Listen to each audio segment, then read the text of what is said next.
Est-ce qu'il faut se fâcher avec Kagame et Museveni ou il faut dialoguer avec eux parce qu'effectivement, toutes les tentatives au niveau de Luanda, au niveau de Kampala, semblent ne pas donner des fruits pour que la quiétude revienne à l'est de notre pays.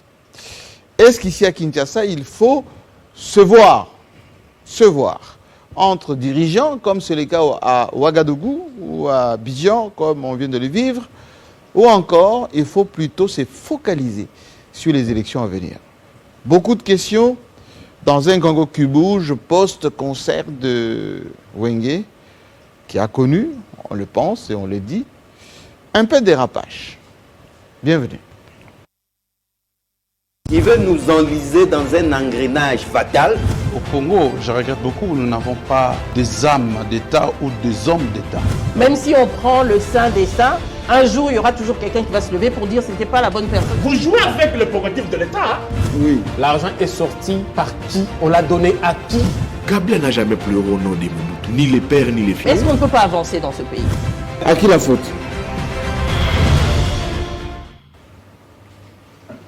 Bienvenue à tous, merci. Nous sommes en direct de Kinshasa, la capitale de la RDC, et nous sommes très heureux de vous retrouver parce que la semaine dernière, c'était la rediffusion et beaucoup d'appels nous disant est-ce que c'est Club 50, notre rendez-vous, ou bien c'est encore un peu d'images, d'archives. Oui, on était quelque part, enfin en Europe précisément, à Paris, pour nous enquérir de ce qui se passe là-bas.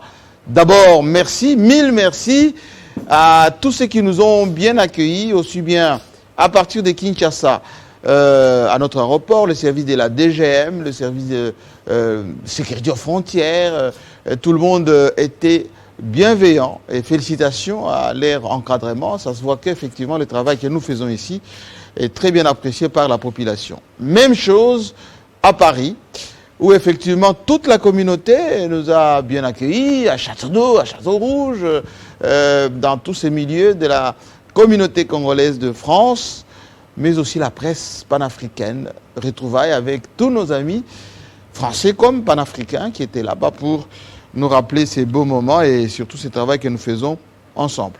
Retour au pays maintenant pour retrouver l'actualité que nous allons aborder tout à l'heure avec les têtes pensantes de la presse ici à Kinshasa. C'est thématique face à Kagame, à Museveni.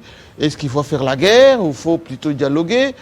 Au vu du résultat de cet envoyé spécial qui a été dépêché, c'est Museveni, réponse à l'envoyeur, c'est-à-dire notre président, où on a la force et qu'on puisse attaquer facilement les rebelles, où on n'a pas la force et on va dialoguer avec eux. Recommandation de les laisser dans leur position, mais aussi pour faire venir ces troupes pour peut-être retrouver la quiétude de la population. Et d'autres sujets seront également au chapitre. Alors, je vous l'ai toujours dit, l'émission est composée des journalistes libres, comme Bob, ou plutôt Mbouya, qui a retrouvé la liberté, que nous saluons. Et son retour un peu, je dirais, à l'air frais va nous permettre d'aborder maintenant l'actualité avec d'autres préoccupations. Merci pour le concours des uns et des autres dans cette résolution du cas des Bouya. À ma gauche, l'homme qui peint pas en neuf, pour ne pas dire toujours tirer 4 épingles chaque week-end, ou plutôt chaque samedi soir au club. Ça nous fait quasiment une habitude maintenant de lui souhaiter bienvenue, comme s'il allait dans une fête juste après l'émission. Eh bien, est-ce le cas? Djenit Kaninda, Market TV. Merci beaucoup Jean-Marie pour l'invitation. Félicitations à vous pour le travail. J'étais à l'aéroport de Ndjili le samedi passé. Et moi, je ne savais pas qu'il y avait rediffusion. Pendant que j'étais là au salon VIP, il y avait quelques personnalité dans le salon VIP de Ndjili. Et du coup, j'ai constaté que les gens me regardaient. Bizarrement. Bizarrement. Mais c'est lui ou c'est Moi, je ne comprenais pas. Alors, quand j'ai retourné le regard, j'ai vu qu'à l'écran, j'étais en train de passer justement. Et alors, c'est là que le président Moukouna, il regarde, il dit, mais c'est vous là-bas? Je dis, mais c'est bien moi. On voit un peu la magie de la télévision. Le pasteur? Non, le pétrolier. Ah oui, d'accord. Oui, voilà. Vous fréquentez qu'il y a des gens bien, monsieur. Qu'il y a des gens bien. Vous êtes comme... Ça, c'est un autre sujet. Oui. Donc, c'était une fierté de voir qu'on est suivi et on est apprécié grâce à... Et vos analyses, hein, on vous traite souvent des radicales. Non, mais c'est analysé différemment selon que vous êtes pour les changements ou contre les changements, parce que le pays maintenant est divisé en deux camps. Il y a un camp du changement et un camp du statu quo. Alors, selon que vous êtes dans le camp du changement ou le camp du statu quo, le vôtre, vous pouvez... Moi, je suis dans le camp du changement. Et tous ceux qui sont dans le camp du changement, ils apprécient ce que nous faisons. Mais ceux qui sont dans le camp du statu quo, ils se disent, non, mais celui-là, il exagère, mais celui-là, il est extrémiste. J'ai voyagé avec un conseiller, je ne sais pas son nom, qui me dit, oui, mais Djenit Kanindala, on ne sait même pas s'il est avec nous, il n'est pas avec nous. Il épingle souvent le conseiller du chef, l'entourage du chef. Lui-même, il fait partie de l'entourage.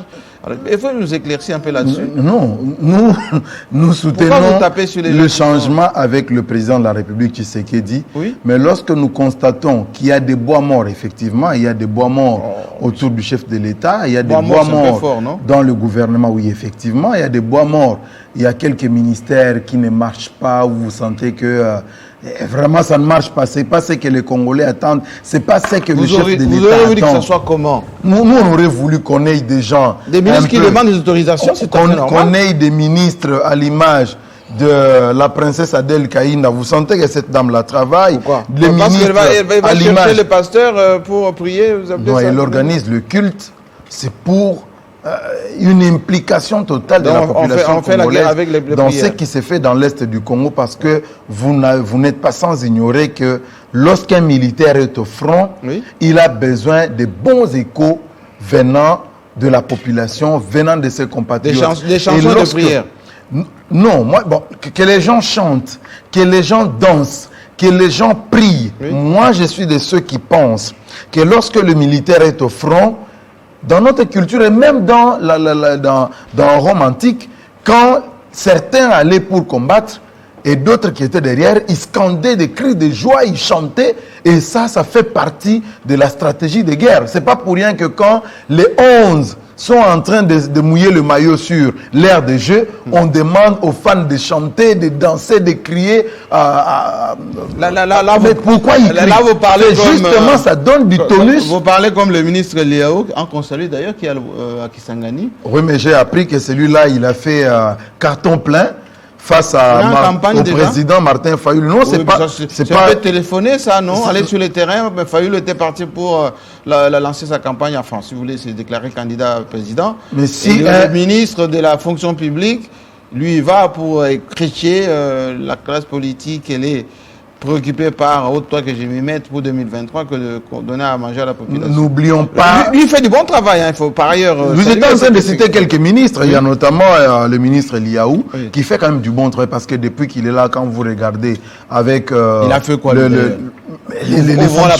les fonctionnaires qui ont été récupérés, par exemple, pour commencer à percevoir de leur salaire aujourd'hui. C'est une prouesse quand vous regardez. Ceux qui ont été, comment on dit, ceux qui ont reçu les matricules, ceux qui ont reçu leur matricule, c'est sous l'IAU. Les mécanisés. Voilà, c'est ça le terme que je cherche. Ceux qui étaient mécanisés, c'est sous l'IAU. Donc, c'est des gestes à saluer. C'est un travail, parce que pour arriver à être mécanisé, combien de ministres sont passés par là mais ne l'ont pas fait? Alors, lui est passé par là. Il faut des travailleurs. C'est ce qui peut relever ce pays. Les bois morts chez vous, c'est qui? Les bois morts, mais regardez. Ne citez pas. Je cite le nom de personnes, mais regardez à l'enseignement supérieur universitaire. On m'a dit qu'il a fait son parti politique. Non, mais c'est... Non, mais... Allez, fermons la parenthèse. Non, j'ai tenté de dire que... Enfin, c'est le seul ministre... Quand les gens travaillent... On a fait de le joindre...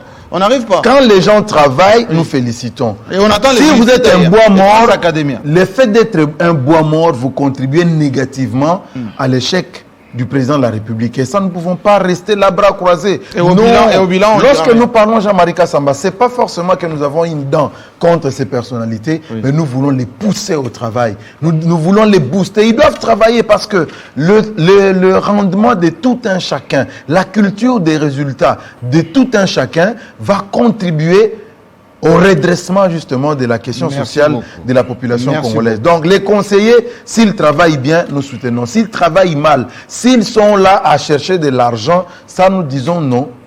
Ils ont fait fausse route. Nous encourageons ceux qui travaillent pour les changements. Et c'est ceux-là que nous voulons que le président puisse les reconduire demain si jamais il doit changer son cabinet. Mais vous avez toujours dit ça, le président ne vous écoute pas. Non, il écoute. Les mises en place, quand vous regardez autour du chef de l'État, oui. Moi j'ai un cas de quelqu'un, un diaspora que moi je connais. Oui, alors le DG du journal officiel. Oui. C'est quelqu'un de la diaspora. Oui. Mais vous sentez qu'il travaille. Moi je vois, il est même en train de construire. Guy Mwadianvita, Kabongo. Que je connais. Il travaille. C'est quelqu'un qui... Il était sérieux. Il est de la diaspora, voilà. Donc c'est ce type de Congolais de la diaspora que nous voulons. Des gens comme Didier Boudimbo, il est de la diaspora, mais vous sentez qu'il travaille. J'ai vu là. Avec ce bloc. Il est en train de lancer les appels d'offres pour les blocs pétroliers, tout ça. Je l'ai vu avec... On demanderait à Israël Moutala de nous expliquer ce qui engage, parce que appel d'offres sur le bloc, on ne sait pas financièrement ce que ça rapporte. Ça, c'est autre chose. Allez, laissez-moi accueillir Dou Jésus Bélitou, le nouveau patron de la seule chaîne économique. Non, il y a quand même Zoumeko, qui se faut pas. Bienvenue. Merci Jean-Marie. Ecofin Télévision, c'est une chaîne de télévision. Oui, Ecofin, on connaît. Bah, voilà. On a toujours pas fait la cérémonie de lancement officiel. Oui, justement, parce que nous sommes encore en train d'installer nos matériels. Je crois que d'ici là, vous serez invités. Et surtout, et d'abord, juste avant que vous glissez votre biscuit, je sais qu'il y a toujours quelque part, pourquoi vous l'appelez Ecofin? Économie et finances. Oui, d'accord. Oui, justement, vous savez, moi je dis toujours avec la TNT, la télévision devient un contenu. Il faudrait changer des narratifs, même s'agissant de ce secteur-là. Les Blancs l'ont compris depuis, avec l'arrivée de la TNT. Lorsque vous regardez les télédistributions, lorsque vous regardez d'autres bouquets, toutes les télévisions pratiquement ont des thématiques. Il y a des thématiques pour de jeunes, thématiques politiques, etc., pour intéresser le public. Et c'est comme ça que devrait évoluer dans la sphère médiatique de la RDC avec l'arrivée justement de la TNT.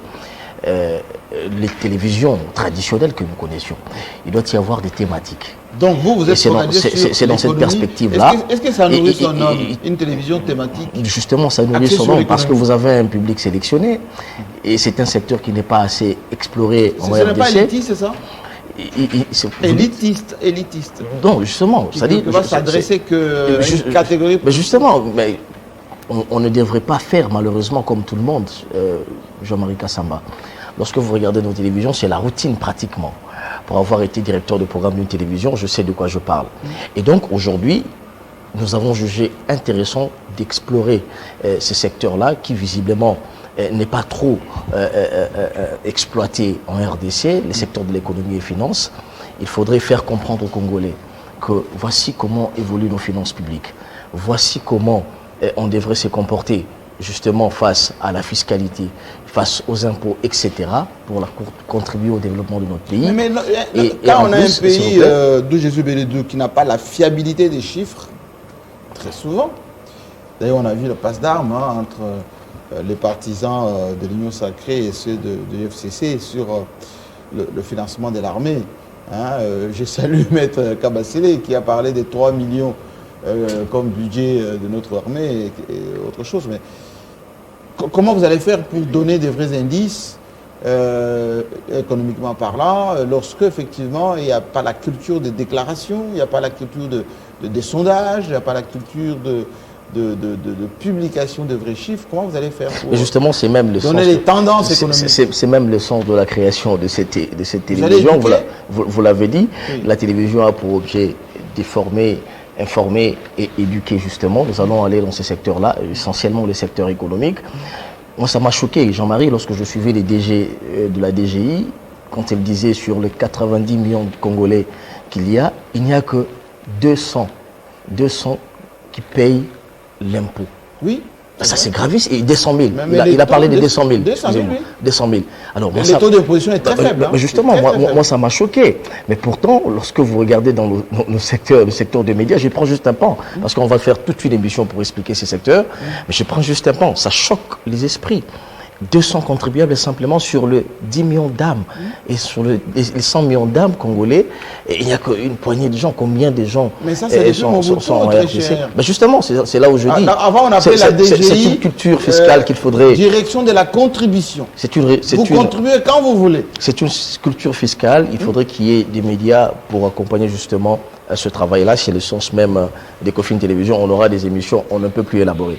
Mais je mérite quand même à aborder dans le sens d'Edith Kanida lorsqu'il parlait des conseillers. Vous l'avez tout à l'heure là apostrophé. Vous dites il y a des conseillers du président de la République qui vous ont dit, comment on dit, on ne sait pas, il est avec nous, il n'est pas avec nous. Souvent. Non, vous aussi, vous êtes un peu dans ces lots-là. Hein? Non, Jean-Marie, il faut décourager ces genres de comportements. C'est exactement ce que nous vivons actuellement sur la scène politique. Il y a un pasteur au nom de Godin Poyi qui a commencé à décourager les vols de deniers publics il y a des décennies. S'il vous plaît, ça ne date pas que d'aujourd'hui. Lorsque vous regardez ses interventions, je sais que c'est un grand ami à vous, c'est un grand client de Télé 50. Dans ses prêches, dans ses interventions médiatiques, il combat régulièrement, farouchement, la corruption, le détournement, le vol de deniers publics. Parce que lorsque vous voyez votre population, Jean-Marie, vous constaterez simplement que la richesse est concentrée par une poignée de gens. Ça ne date pas d'aujourd'hui, depuis Mobutu jusqu'à aujourd'hui. Et donc, justement, c'est à cause du détournement et du vol de deniers publics. Et dans une prédication à l'église, face à un public sélectionné, il décourage le vol. Voici ce qu'il dit. Il dit, le vol est très mauvais. Le vol ne fait que regresser le pays.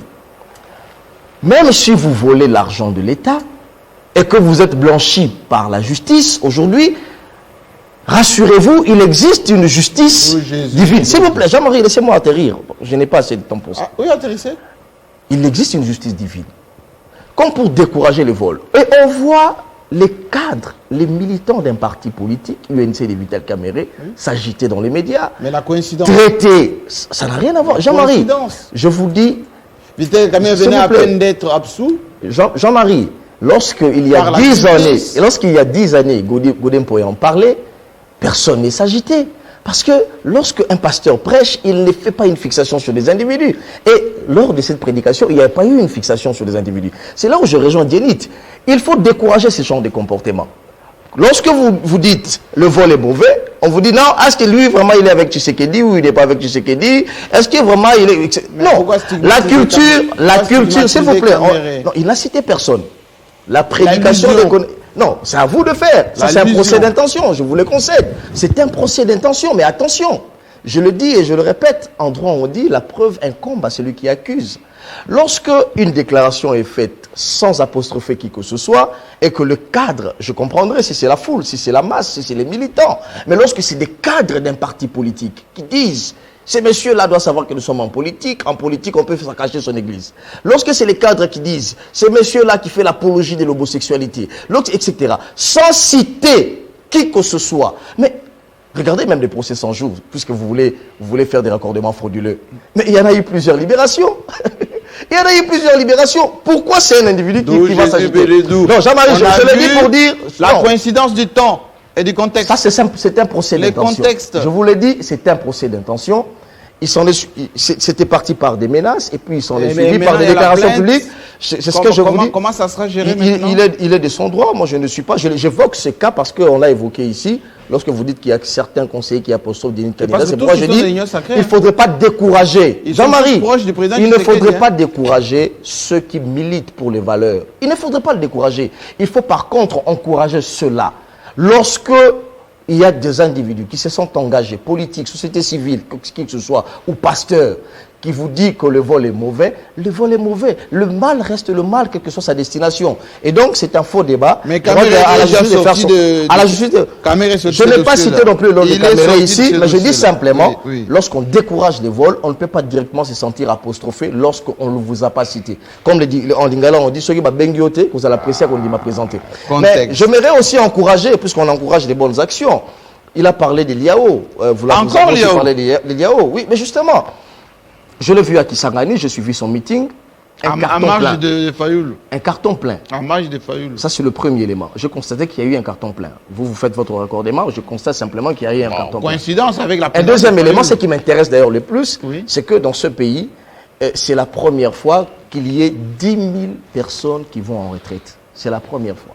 En 2014, il y en a eu 9 000. Est-ce qu'on les paye? S'il vous plaît, j'en viens, laissez-moi parler. Les années données. Si vous voulez des indicateurs, je vais vous dire. Allez-y. C'est-à-dire, c'est d'abord un acte à encourager. Aujourd'hui, 10 000 personnes, et non seulement qu'ils vont aller en retraite, ils seront mécanisés. Cela veut dire quoi? Cela veut dire qu'ils seront payés par le Trésor public, justement par CNSAP, le Trésor public via CNSAP, régulièrement. Ça, c'est le premier élément. C'est-à-dire qu'ils vont en retraite, qu'ils ne soient pas oubliés. Ça, c'est le premier élément. Le deuxième élément, ils vont en retraite avec une bagatelle somme de 10 000 $. 10 000 personnes, vous partez en retraite. C'est disponibilisé ou c'est 10 000 $? 10 000 $. Il y aura une cérémonie tout récemment, vous allez le voir. C'est-à-dire, c'est une première dans ce pays. En 2014, avec le Premier ministre Matata Ponyo, les gens allaient en retraite. Il y en a eu 9 000, je crois, mais ils sont allés avec 2 000 $ en retraite et puis on les a oubliés après. 10 000 $. 10 000 $. C'est une première. On est en télé, monsieur. Je vous dis. Les fonctionnaires vous écoutent. Vous êtes journaliste comme moi. Vous pouvez après cette émission prendre votre téléphone, appeler le service du ministère. Les fonctionnaires vous écoutent. Je suis journaliste, je viendrai pas répandre les l'intox ici. 10 000 $. 10 000 $. Et donc, c'est une première dans ce pays. Une première sous ce qui est dit via le dynamisme du ministre Liao. Et donc, ce sont des actes à saluer, Jean-Marie Kassamba. Et ils ne passeront pas dans les oubliettes, ils vont en retraite, mais ils seront payés régulièrement parce qu'ils sont mécanisés via CNSA.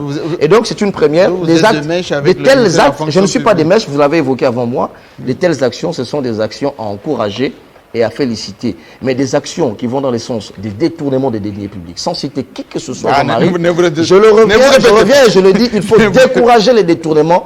Le mal demeure le mal. Ne vous répétez pas. D'où qu'il provient. Merci beaucoup. J'accueille maintenant le patron de 7 sur 7 et surtout de la presse en ligne. Monsieur le Président, vous salue et vous dit qu'à Paris, j'ai fait une grande émission avec ce qui compte de présentateurs, n'est-ce pas, sur le net. Papa Rolls, Roger Moussangi, Ado, mais également Adi Londolé et d'ailleurs les autres qui sont là-bas. Ils saluent beaucoup ce que vous faites en termes d'assainissement. Et ils s'inquiètent que vous ne sanctionnez pas suffisamment parce qu'il y a un paquet qui continue à s'affairer, à s'autoproclamer, à dire des choses un peu de travers. Bienvenue Israël Moutala. Merci Président, merci de la parole. Est-ce que vous allez bien d'abord? Je vais très bien, par la grâce de Dieu, je vais très très bien, merci. Je dirais à mes confrères de Paris que je n'ai pas de pouvoir de sanction. De coercition? Non, je n'ai pas ce pouvoir-là. Ça veut dire qu'un web journaliste est soumis à nos instances ordinales, qui sont l'UNPC, qui sont l'OMEC, qui sont, voilà, le CESAC. Mais on vous dit que vous, le Président, notamment à partir de Kinshasa, ici, vous laissez beaucoup ceux qui ne sont pas journalistes, ceux qui s'autoproclament avec des téléphones, il y a beaucoup d'insultes, etc. Oui. Alors, est-ce qu'il y a, en marge des États généraux de la communication, une procédure de salubrité, comme on dit? Non, par rapport à ça, vous avez participé avec moi aux États généraux de la communication et de la presse, et nous avons décidé de corser. Vous corsez les modes d'accession d'abord à la qualité de journaliste. Parce que le web n'est qu'un vecteur. Donc, mais pour exercer notre métier, il faut avoir la qualité d'abord. Les gens exercent notre métier sans avoir la qualité. Et donc, c'est une infraction en droit pénal congolais qu'on appelle usurpation de qualité. Exercice illégal du métier de journaliste. Absolument. On est passible de 1 an ou 2 ans de prison. Et donc, il faut que le parquet nous aide aussi à assainir.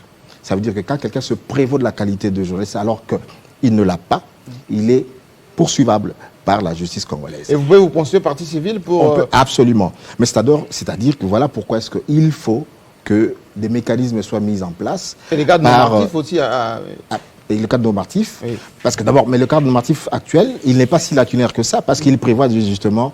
mais comme il n'y a pas de délivrance de cartes, et que c'est le document avec lequel on atteste de sa qualité, pour les nouveaux journalistes, pas peut-être pour les anciens journalistes qui sont reconnus comme tels, qui sont déjà sur le marché. Qui sont déjà sur le marché, ils ont la carte de 2020, oui,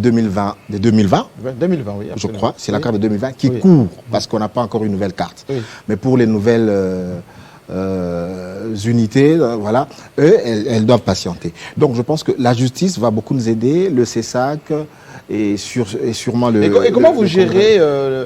il y a beaucoup de scandales d'ailleurs depuis quelques temps. D'abord, j'ai laissé apparaître là-bas deux procès, enfin, entre collègues de la communauté, qui ont utilisé certains de pasteurs, d'autres de combattants pour s'invectiver, etc.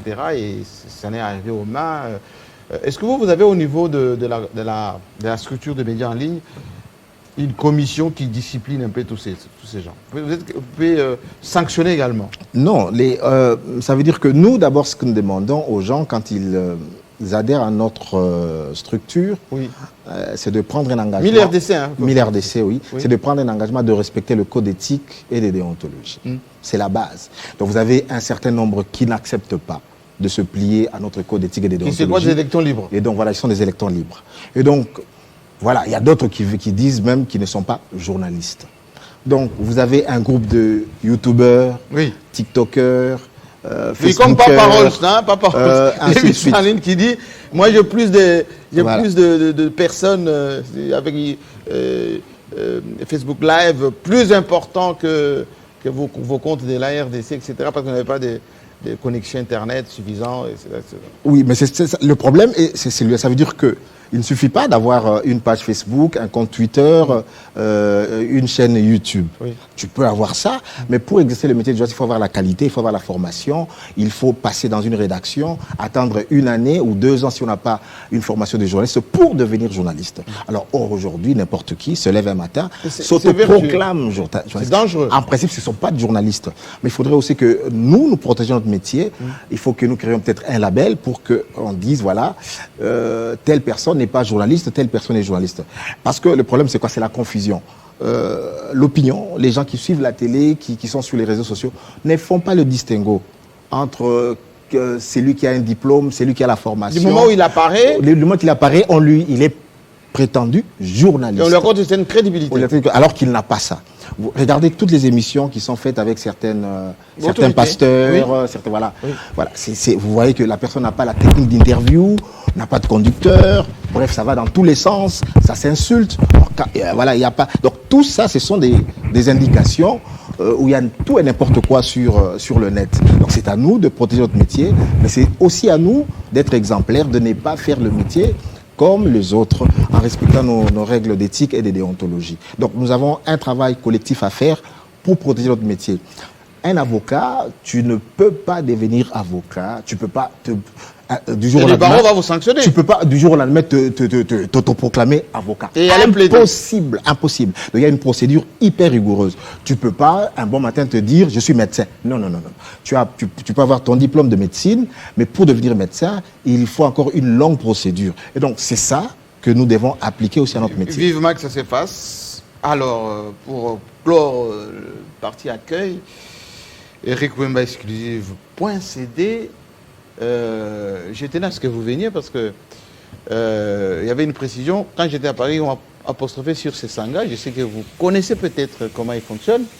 Est-ce qu'il s'est passé quelque chose à Kananga lorsqu'il était de passage là-bas? Parce qu'à Paris, on a dit qu'il a été molesté, que son cortège a été salué. Je ne sais pas s'il a été molesté, mais je crois que ses actions ont mis en difficulté certaines personnes. En difficulté? Oui, vraiment en difficulté. Qu'a-t-il fait là-bas? Non, c'est ça à constater, parce que ce n'est pas le rôle d'un député. Mais face à la misère de la population, Sissanga a amené des engins, il a amené, comment on appelle, pour l'eau, comment on appelle, des fourrages. Il n'a pas loué... Il n'a pas loué, c'est sur ses propres moyens. Donc ça ne peut que déranger certaines personnes de mauvaise foi, surtout ceux qui sont proches du pouvoir, alors qu'ils prétendent qu'ils sont Kassaïens et consorts, c'est les pouvoirs des Kassaïens. À part des promesses, ils n'ont rien fait. Vous aimez beaucoup ce discours. Délice Sessang dans les concrets, on peut ne pas aimer, mais il est Kassaïen aussi, M. Sessang. Il est Kassaïen, donc la population est en train de voir... Louisa. Oui, la population est en train de voir des actes qui sont posés, concrets. Parce que quand les gens s'amusent ici... Il a fait quoi? Il a fait des routes, il a fait des... Les engins vont faire des routes, mais surtout les forages d'eau. Il faut voir dans quel état nos ministres, quand ils vont à Kananga, ils ne boivent pas de l'eau de là-bas. Ils boivent de l'eau qui vient d'ici. Parce qu'ils n'ont jamais travaillé, par exemple, pour offrir à la population de l'eau potable. Kananga, c'est un grand village. Moi, j'ai fait 10 ou 5 tours là-bas. Rien n'est arrangé.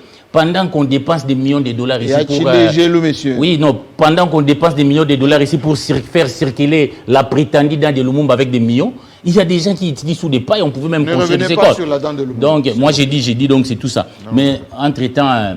je suis venu, j'ai sali d'où Jésus, même si totalement je ne suis pas d'accord avec lui. C'est tout à fait normal dans un débat. Parce que moi, je pense qu'on doit cesser de nous offrir ces spectacles-là. Ces spectacles que les acteurs politiques sont tentés de nous offrir. Lequel? Parce que quand je vois les spectacles de Godem Pouye, Kamere et l'INC, moi, ça me désole. Parce qu'en réalité, ils sont du pouvoir. Ils sont tous de la majorité.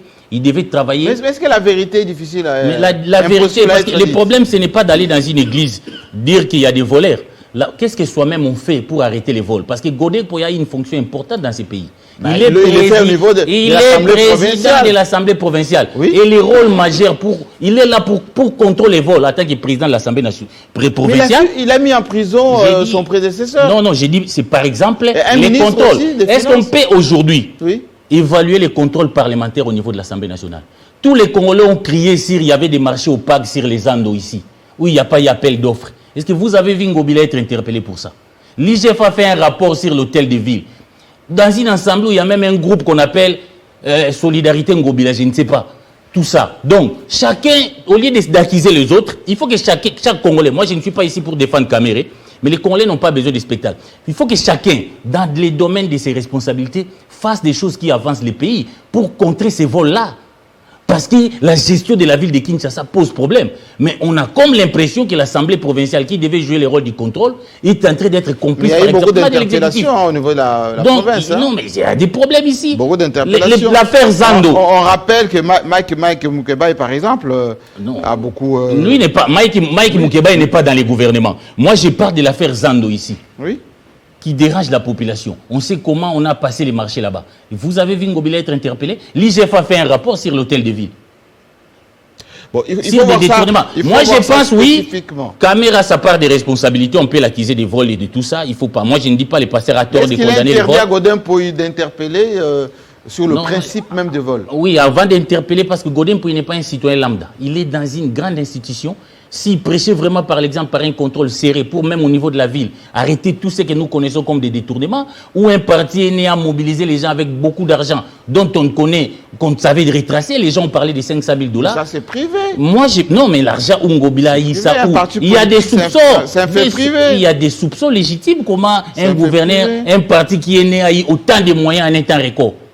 Mais c'est là où on attend. Mais ce sont les cotisations des membres. Alors, moi, je ne suis pas venu ici pour défendre Ngobila. Oui. Je pense que c'est très important, nos dirigeants, de ne pas nous offrir des spectacles. Le peuple attend des actions concrètes pour mettre fin au détournement à qui que ce soit. Mais en même temps, moi, j'entre même dans les familles pour ces 100 jours qu'on parle le temps.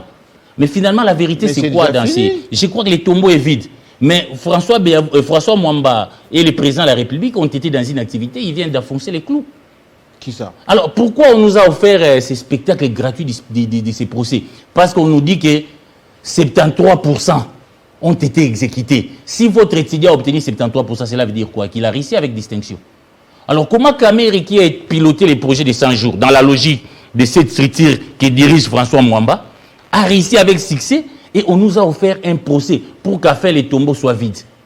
On se moque de qui dans ces pays? Bon. Répétez-le, enfin, essayons de récapituler un tout petit peu.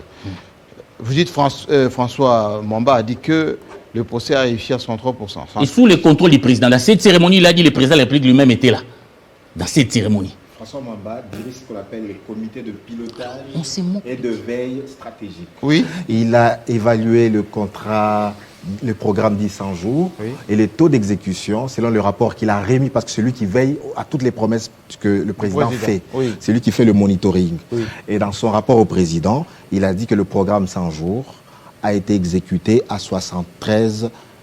Ça veut dire que donc c'est réussi. 73. Oui, donc les 27% restants, c'est parce que les préfabriqués maisons ont été bloqués. Donc si on avait exécuté, donc le taux, voilà. Mais le rapport qu'il a remis, voilà, moi je suis dans les faits, voilà, pour... voilà, les faits. Ça c'est là les faits. Là c'est les faits, je donne les faits. Alors pourquoi donc, les on faits, nous a offert un procès stalinien ici?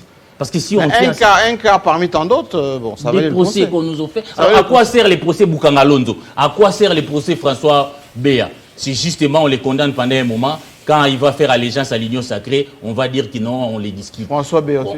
Non, François Béa. À quoi servent tous ces procès? Après les procès ça, 100 jours.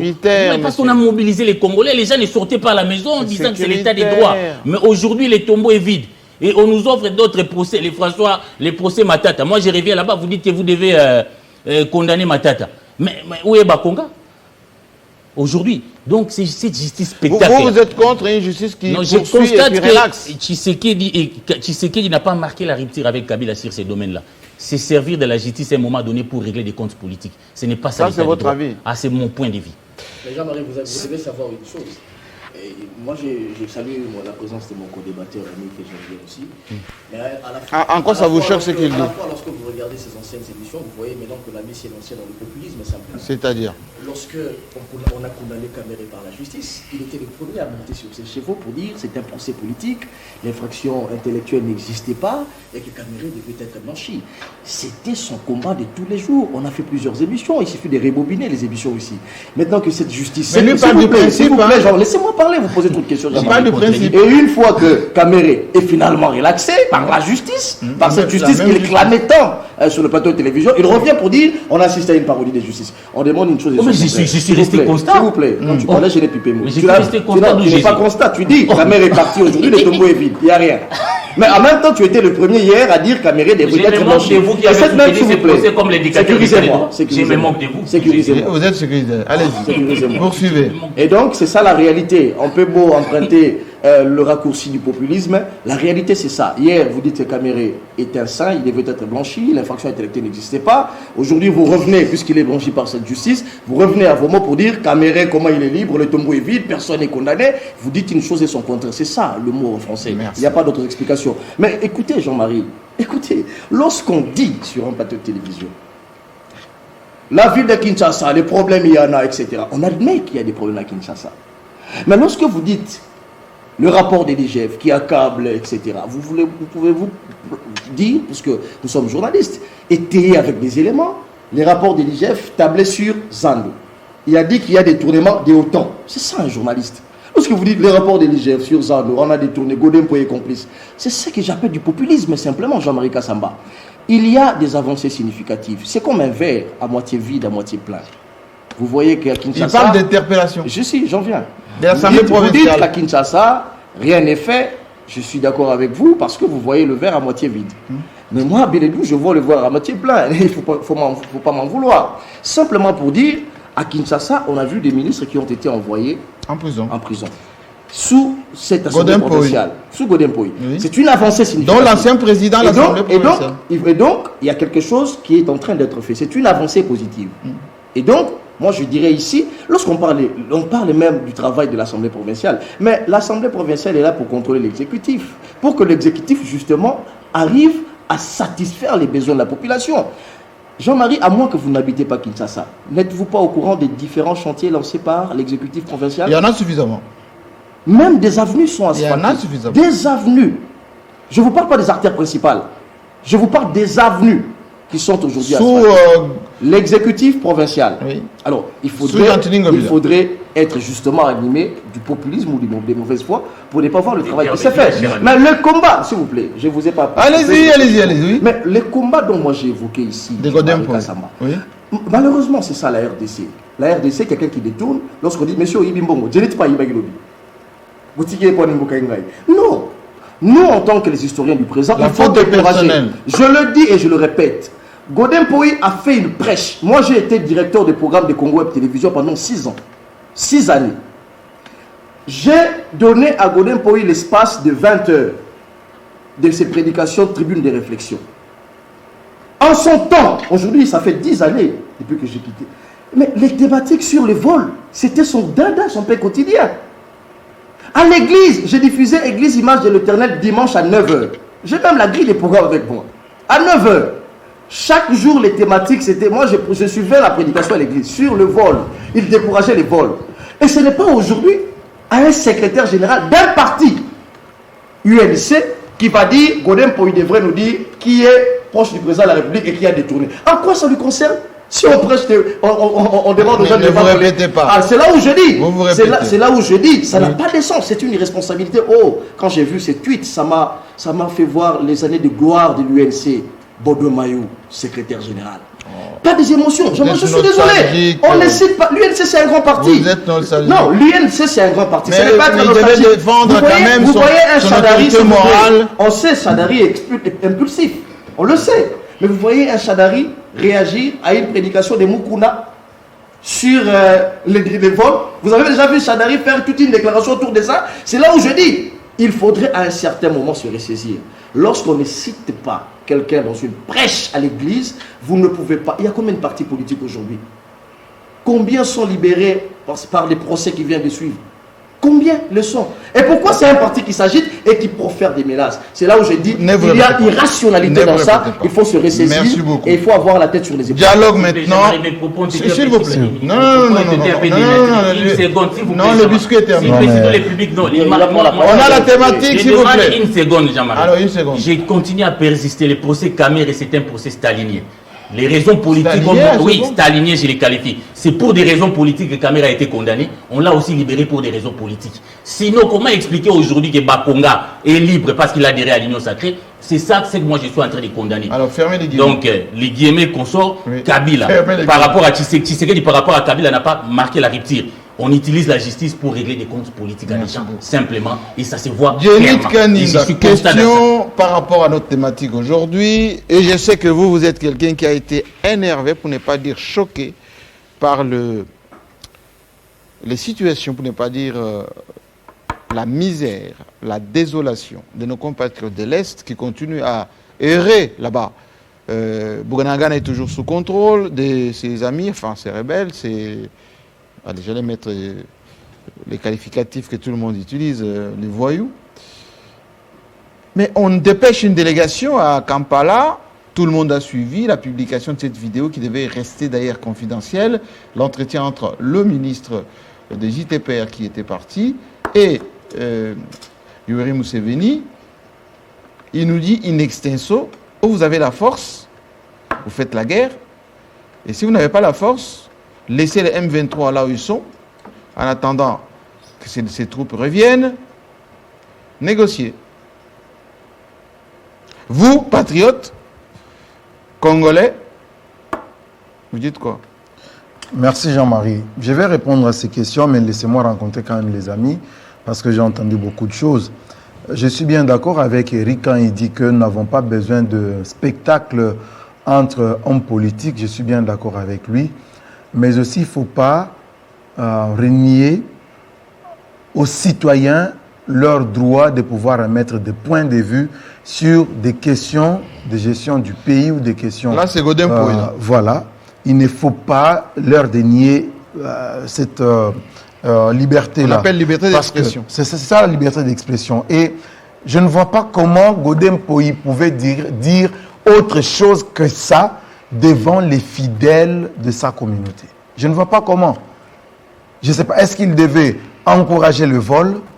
Parce que lui, au niveau de l'Assemblée provinciale, il n'a pas fait le contrôle sur la gestion du gouverneur Ngobila. Donc il devait se taire sur toutes les questions de vol, de détournement au pays. Je ne sais pas si c'est ça le souci de Eric. Je ne pense pas. Moi, j'encourage Godin Poyi à dénoncer, comme nous le faisons, vous et moi, à dénoncer tous ceux qui volent les deniers publics. Il faut les décourager. Parce que ce qu'ils font entraîne la misère, et la misère la plus noire, la plus sombre. Et personne ne peut encourager ou décourager quelqu'un qui dénonce les détourneurs. Personne. Ça, je le crois. Mais s'agissant du procès que vous qualifiez de stalinien, non, nous ne devons pas avoir une mémoire courte. Le procès 100 jours n'a pas concerné que les maisons préfabriquées. Il y avait plusieurs volets dans ce procès. Et jusqu'ici, on a traité le cas des maisons préfabriquées. Mais n'oubliez pas qu'il y avait aussi l'aspect saut de mouton. Le procès 100 jours, ou le projet 100 jours ne concernait pas que ça. Il y avait des écoles à construire. Il y avait des ponts à construire. Il y avait des routes à construire. Mais quand François Mamba dit que 73% de réussite, justement, on a toutes ces œuvres. Justement, c'est parce qu'il prend en compte tout ce qui était, les différents axes qui étaient concernés dans les projets 100 jours. C'est communiqué où? Oui, mais ça existe. Oui, allez même sur Internet. Vous allez trouver les projets. Allez au ministère des ITPR. Vous allez trouver les réalisations des 100 jours. Donc, quand François Mambale dit, c'est parce que justement, il y a eu des réalisations. Mais ce qui a fait le tollé à Kinshasa, c'est d'abord le projet de construction des sauts de moutons à Kinshasa. C'est ça qui a poussé les gens à pouvoir crier, au détournement. Mais l'argent que les étudiants ont demandé à Linguete au campus de Kinshasa, oui, les gens sont dehors, mais il n'y a pas l'argent. Cet argent-là, il est où? Jean-Marie Kassamba, est-ce que vous savez que, d'ailleurs, Jules Linguete n'a pas enquêté sur le projet? Ça, on le sait. Ça, on le sait. Mais c'est la symbolique. C'est à tort. C'est la symbolique. C'est à tort qu'on demande cela. Parce qu'il est le monsieur anticorruption. Ok, de manière générale. Je réponds. C'est à tort qu'on pose cette question-là à Jules Linguete. Parce que lui n'a pas enquêté sur le projet 100 jours. Il y a eu un communiqué d'ailleurs. Il y a eu des audits qui ont été diligentés sur demande de Vital Kamerhe au Conseil des ministres, qui était d'accord qu'on puisse auditer son travail. Et Tundayaka Sende, qui était sur le dossier, il a dit, bon, nous allons enquêter. Et c'était vite fait comme ça avec Tundayaka Sende. On connaît l'épisode. C'est nous qui avions demandé au Conseil des ministres. On connaît l'épisode. On connaît l'épisode.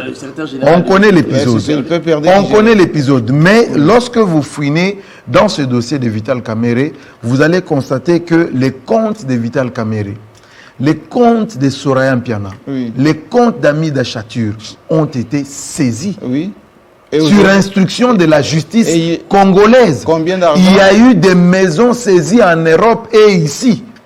Libérées en dans ces dossiers. Libérées en 30 ans? Oui. Si libérées en 30 ans. Donc c'est pour vous dire que les fonds, Vital Kamerhe a retourné des fonds au trésor public dans ce procès. On est à la télé là. Oui, on est à la télé. Je ne raconte jamais des histoires. Et on va vous dire retourner. Oui. Ah bon? Je l'ai dit à la télé. Okay. Donc, si monsieur a été relâché aujourd'hui, cher Eric, la justice, lorsque elle interpelle quelqu'un, elle instruit à charge ou à décharge. Nous sommes journalistes, nous devons le savoir. Est-ce que par le fait que notre confrère est arrêté ou interpellé, ça signifie qu'il est coupable, effectivement, des faits pour lesquels il est interpellé? La justice va instruire. La justice va savoir si monsieur est effectivement coupable ou pas. Mais cela n'exclut pas le fait que les Congolais, qui qu'ils soient pasteurs, journalistes ou qui d'autres, puissent dire « nous voulons savoir ». Il revient maintenant au ministre des Finances ou au ministre de la Justice de pouvoir nous dire « voici ce que nous avons ramené au trésor public par des procès qui ont été organisés ». C'est la partie là. Voilà. C'est la partie là qui est intéressante. Ça revient, c'est la responsabilité du ministre de la Justice. Parce que le président de la République l'avait aussi dit à Christian Loussakone, vous vous rappelez? Voilà. Donc il revient au ministre. Lorsque nous parlons du budget de l'État. L'objet de la corruption. Lorsque nous parlons du budget de l'État, dans ce budget-là, il y a notamment des fonds qui proviennent des instructions, qui proviennent des sanctions ou des amendes, voilà, des amendes, de condamnations. Oui. Il y a des fonds qui proviennent de là. Il appartient au ministre des Finances. Jours, on sait combien on a récupéré. Oui, ça c'est au ministre de la Justice, c'est au ministre des Finances. C'est pour ça que je vous dis que le dire aux Congolais. En direct, cette partie, on va vous le retourner en capture. Mais je voudrais aussi, pour vous dire, que nous puissions, 300, Jean-Marie Kassamba, n'ont jamais été rétrocédés au trésor public. Je voudrais aussi que nous, Congolais, nous apprenions à fouiner. Je ne vois pas quel est ce journaliste aujourd'hui qui est allé au ministère, ni Eric, je ne sais pas si Eric a fait cette démarche-là, d'aller au ministère de la Justice les étudiants avaient tort. Pour vérifier. C'est qu'ils ont dit. Tort de poser la question à Jules Alinguete. Oui, mais moi, j'encourage les étudiants. J'encourage les étudiants, Jean-Marie, si vous pouvez me laisser parler, j'encourage les étudiants, ceux qui sont en dernier cycle, en deuxième cycle, de pouvoir organiser des travaux qui peuvent justement aller dans le sens d'enquêter sur les fonds retournés dans différents procès qu'on qualifie de procès politiques. Il faut mener des enquêtes comme ça. Mais je voulais aussi rebondir sur ce que disait tout à l'heure Israël Moutala. Non, on n'a pas interdit de pouvoir délivrer des cartes. Les résolutions des États généraux n'ont pas un caractère obligatoire sur des organisations. Non. C'est le pays, hein, monsieur. C'est le gouvernement. Je reprends. Les États généraux, que ce soit les États généraux de la presse, les États généraux de la fonction publique, les États généraux des entreprises publiques, les résolutions là n'ont pas un caractère obligatoire. C'est-à-dire? Ça deviendra obligatoire si seulement si c'est coulé sous forme de loi, sous forme d'arrêté ministériel, sous forme d'édit. Là, oui.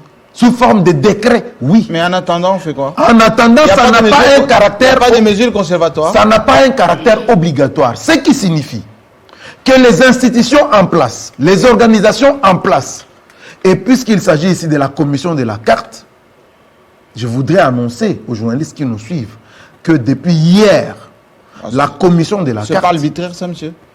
C'est légal. Non, mais ce que vous êtes en train de dire, c'est légal.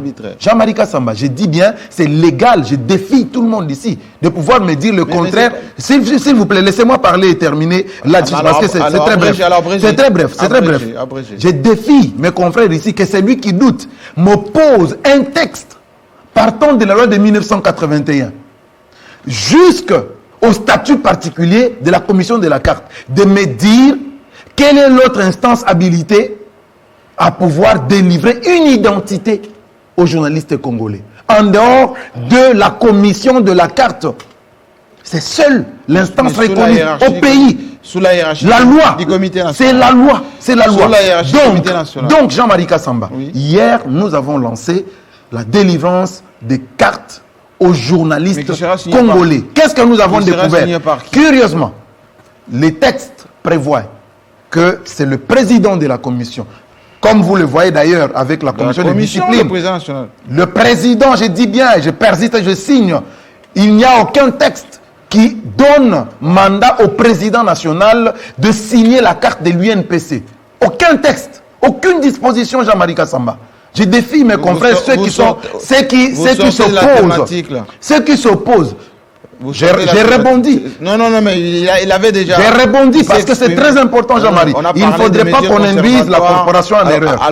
Il ne faudrait pas qu'on induise la corporation en erreur. Donc, on a lancé la délivrance des cartes légalement par la commission de la carte. Nous avons découvert, lors de la conférence de presse, des journalistes nous brandir des documents signés par l'ancien secrétaire général de l'UNPC, le document qu'il appelle tenant lieu. Ici, ce n'est pas le cas. Le document qu'il appelle tenant lieu, vendu à $20 américains aux journalistes. Et les journalistes qui étaient là, ils nous disent, je connais 2 qui ont aussi acheté. Il n'y a que, je persiste, je signe Jean-Marie Kassamba.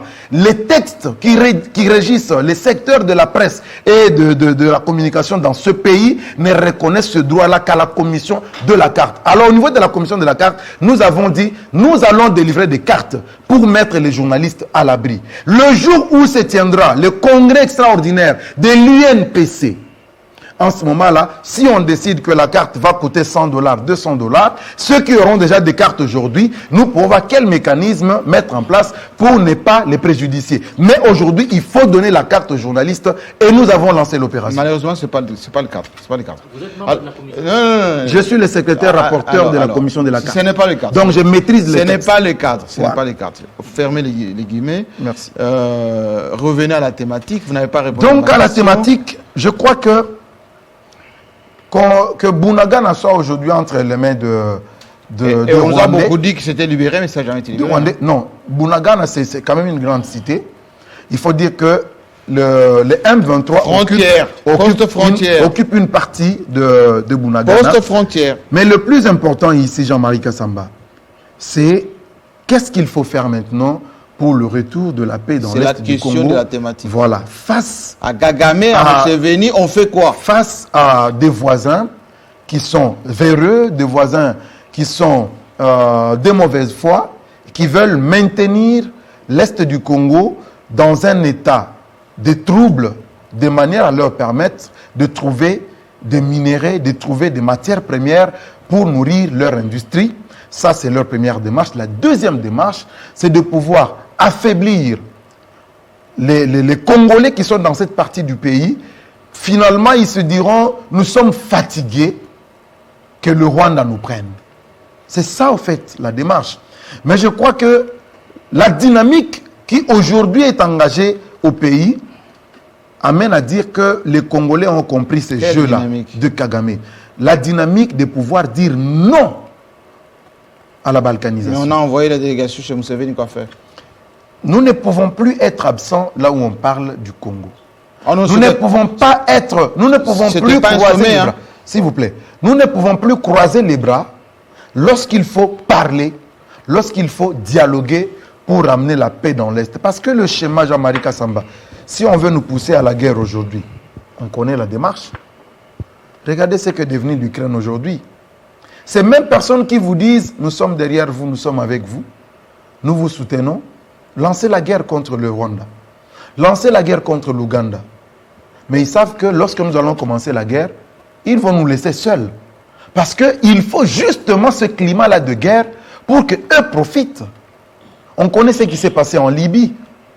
Vous voyez. Donc, le président de la République se place dans une position de dire oui, la guerre totale, oui aussi à la paix totale.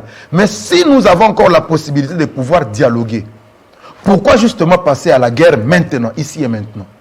Il faut dialoguer pour ramener la paix, au lieu de vous engager dans une guerre. Mais que répondez-vous aux Congolais qui sont choqués par la réponse de Museveni? C'est ça la question. Les Congolais peuvent être choqués. Aujourd'hui, au moins, les Museveni, les Kagame, ils parlent à tout moment. C'est parce qu'ils sentent qu'il y a une dynamique interne qui soutient aujourd'hui le président de la République. J'en profite d'ailleurs pour, dans le même sens, demain, dimanche à 11h, les Congolais seront encore au stade. On veut voir 80 000 Congolais. Moi, j'encourage. Prière là. Il y a une prière. Mais on va libérer Bunagana avec la prière. Il n'est pas question de libérer Bunagana avec la prière. Je sais que vous ne fréquentez aucune église. Ça, c'est une réalité. Mais il ne faut pas empêcher, Jean-Marie Kassamba, je vais terminer ça. Il ne faut pas empêcher aux Congolais croyants, ceux qui croient en Dieu. Parce que vous ne croyez pas. Je sais aussi qu'autour de ce plateau, il y a deux qui ne croient pas. Eric notamment, il ne croit pas. Vous êtes des athées, c'est connu. Non, je suis chrétien, vous êtes des athées, dans les églises. Vous êtes des athées, c'est connu. Mais n'empêchez pas aux croyants de pouvoir compter sur Dieu. Parce que moi, je dis toujours, je l'ai redit sur votre plateau, la guerre, elle n'est pas seulement que logistique, matérielle. La guerre, elle est aussi psychologique. La guerre, elle est aussi médiatique. La guerre, elle est aussi métaphysique. La guerre, elle est aussi spirituelle. Dienit Kaninda. La parole va tourner. Lorsque Museveni nous dit, et je le cite, il a 50 ans d'expérience en tant que maquisard, et ensuite président de la République, il a un avis de toutes les couleurs. Ce qui se passe en RDC, c'est une affaire des Congolais. S'ils sont forts, ils chassent les groupes armés. S'ils sont faibles, ils négocient. Et il précise, les M23 n'ont gardé Bunagana et toutes les parties. C'est le fait, oui, en attendant l'arrivée des troupes. C'est pas choquant, ça? Si, c'est choquant. Mais nous savons qu'en réalité... Et on fait quoi? En réalité, on sait que c'est de la provocation, Jean-Marie Kassamba. Ah bon? On sait que c'est de la provocation, c'est choquant, mais c'est de la provocation. Nous savons, nous connaissons l'intention. On dit quoi, nos militaires? L'intention. Non, nos militaires sont en train de se battre maintenant que nous parlons. Ils sont en train de se battre pour récupérer Bunagana et nous allons le récupérer. Jean-Marie Kassamba, ce qui se fait, il faut saluer les prouesses des FARDC. qui se battent malgré la présence de 22 000 hommes de l'ONU qui sont au Congo, dans l'est du pays. Ils n'arrivent pas à nous donner la paix. Pourquoi on les garde alors que le Mali a chassé la MINUSMA? Il y a un temps pour tout, Jean-Marie Kassamba. Ils interviennent, je suivais la conférence de presse de la MONUSCO le mercredi. Ils aident les FARDC logistiquement. En quoi faisant? S'ils ne veulent pas s'engager on n'a même pas de drones. S'ils ne veulent pas s'engager eux-mêmes, mais si nous pouvons encore profiter de leur logistique, je crois qu'ils peuvent encore rester là. Nous allons nous battre. Eric Wemba. Les Congolais vont se battre, les FARDC vont se battre. Mais nous pouvons encore bénéficier de cet appui-là logistique. Mais c'est que l'Ouganda est en train de faire, c'est de la provocation. Ne vous répétez pas, Eric Wemba. On avait raison d'envoyer Kisaro là-bas. Bon, je vais d'abord commencer. J'ai dit, mais rappelle un de mes enseignants. C'est-à-dire en quoi? Parlant de la prière. Sociologie. Il me disait, vous savez, il donnait l'exemple, je l'ai déjà dit, je compare la situation à un catéchiste au Congo qui va à la chasse. Il rencontre sur son chemin un lion. Au lieu de tirer les fusils, il s'est mis à prier. Oh mon Dieu, fais en sorte que ces lions ne puissent pas me dévorer. Les lions aussi fait sa prière. Oh mon Dieu, j'ai fait 3 jours, je n'ai pas mangé. Maintenant que j'ai une poids, finalement on l'a dévoré. Donc quand nous prions, moi je suppose, j'imagine quand nous prions pour battre les Rwandais, pour récupérer notre territoire et consorts, tout ça, et aussi font la prière. Vous nous avez donné un voisin qui est riche, mais qui n'est pas conscient. Comment faire pour les dominer? Kagame fait la même prière. Et c'est les rapports de force qui vont jouer sur le terrain. Nullement la prière. Mais il dit parce que ici, vous savez, Jean-Marie, ne pousse pas la guerre, je vais répondre à la question. Parce que si on continue avec cette inconscience collective, parce que je ne peux pas m'imaginer qu'il y ait un concert de Wenge ici. Nous avons fait, IGF et nous, en tant que journalistes, nous avons mené des enquêtes. Nous avons constaté qu'on a sorti $580 000 des jours. 500 000 plus de $580 000 pour les concerts. Oui, mais j'ai appris un jour au niveau de l'Assemblée nationale, sous l'impulsion de Mbos, on a demandé de cotiser $200 000 pour l'armée. Si pour l'armée on doit cotiser $200 000, on doit prendre dans les trésors publics $580 000 pour concert, pour décorer les musiciens. Moi, je n'ai rien contre la musique. Voilà notre degré d'inconscience.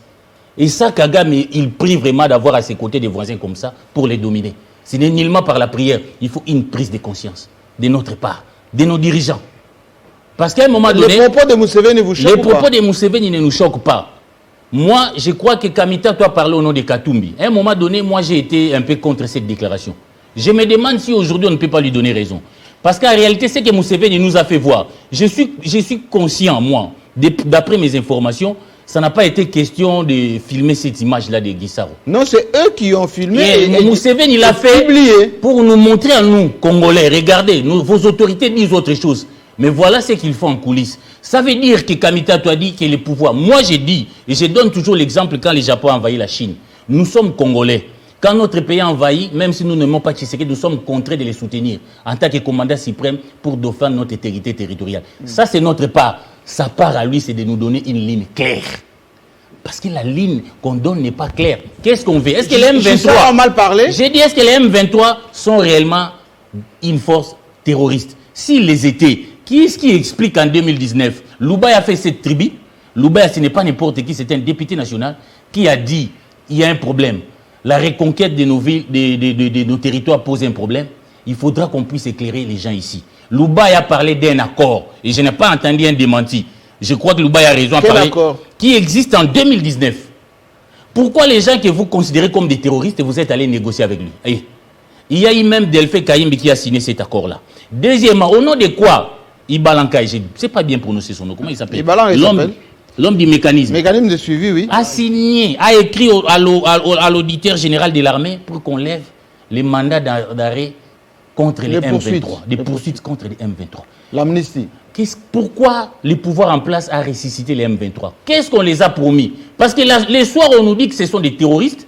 De l'autre côté, on va négocier avec eux. Si on a déjà eu à négocier avec eux, si c'est une négociation, moi j'ai dit vraiment à toute responsabilité, peut nous permettre aujourd'hui de mettre fin à cette guerre, qu'on respecte parce qu'ils on leur donne quoi en contrepartie? Ils disent qu'ils ont pris des engagements. Ils ont même été logés à Kinshasa. Ces accords existent. C'est mis à la place publique. Un député national du Surquois, Loubaya, l'en a parlé. Alors, arrêtons de nous dire que ce sont des terroristes. Nous engager dans des prières et dans des guerres. De l'autre côté, on négocie avec eux. Moi, je suis sûr ici, aujourd'hui, nous devons nous regarder en face, nous dire que la conséquence de la guerre, c'est des mauvais choix. Des choix hasardés. Laissez-moi pour une fois donner les raisons au PPRD, mais je ne suis pas du PPRD. Parce qu'en réalité, les M23 ont été défaits en 2023, en 2013. 13.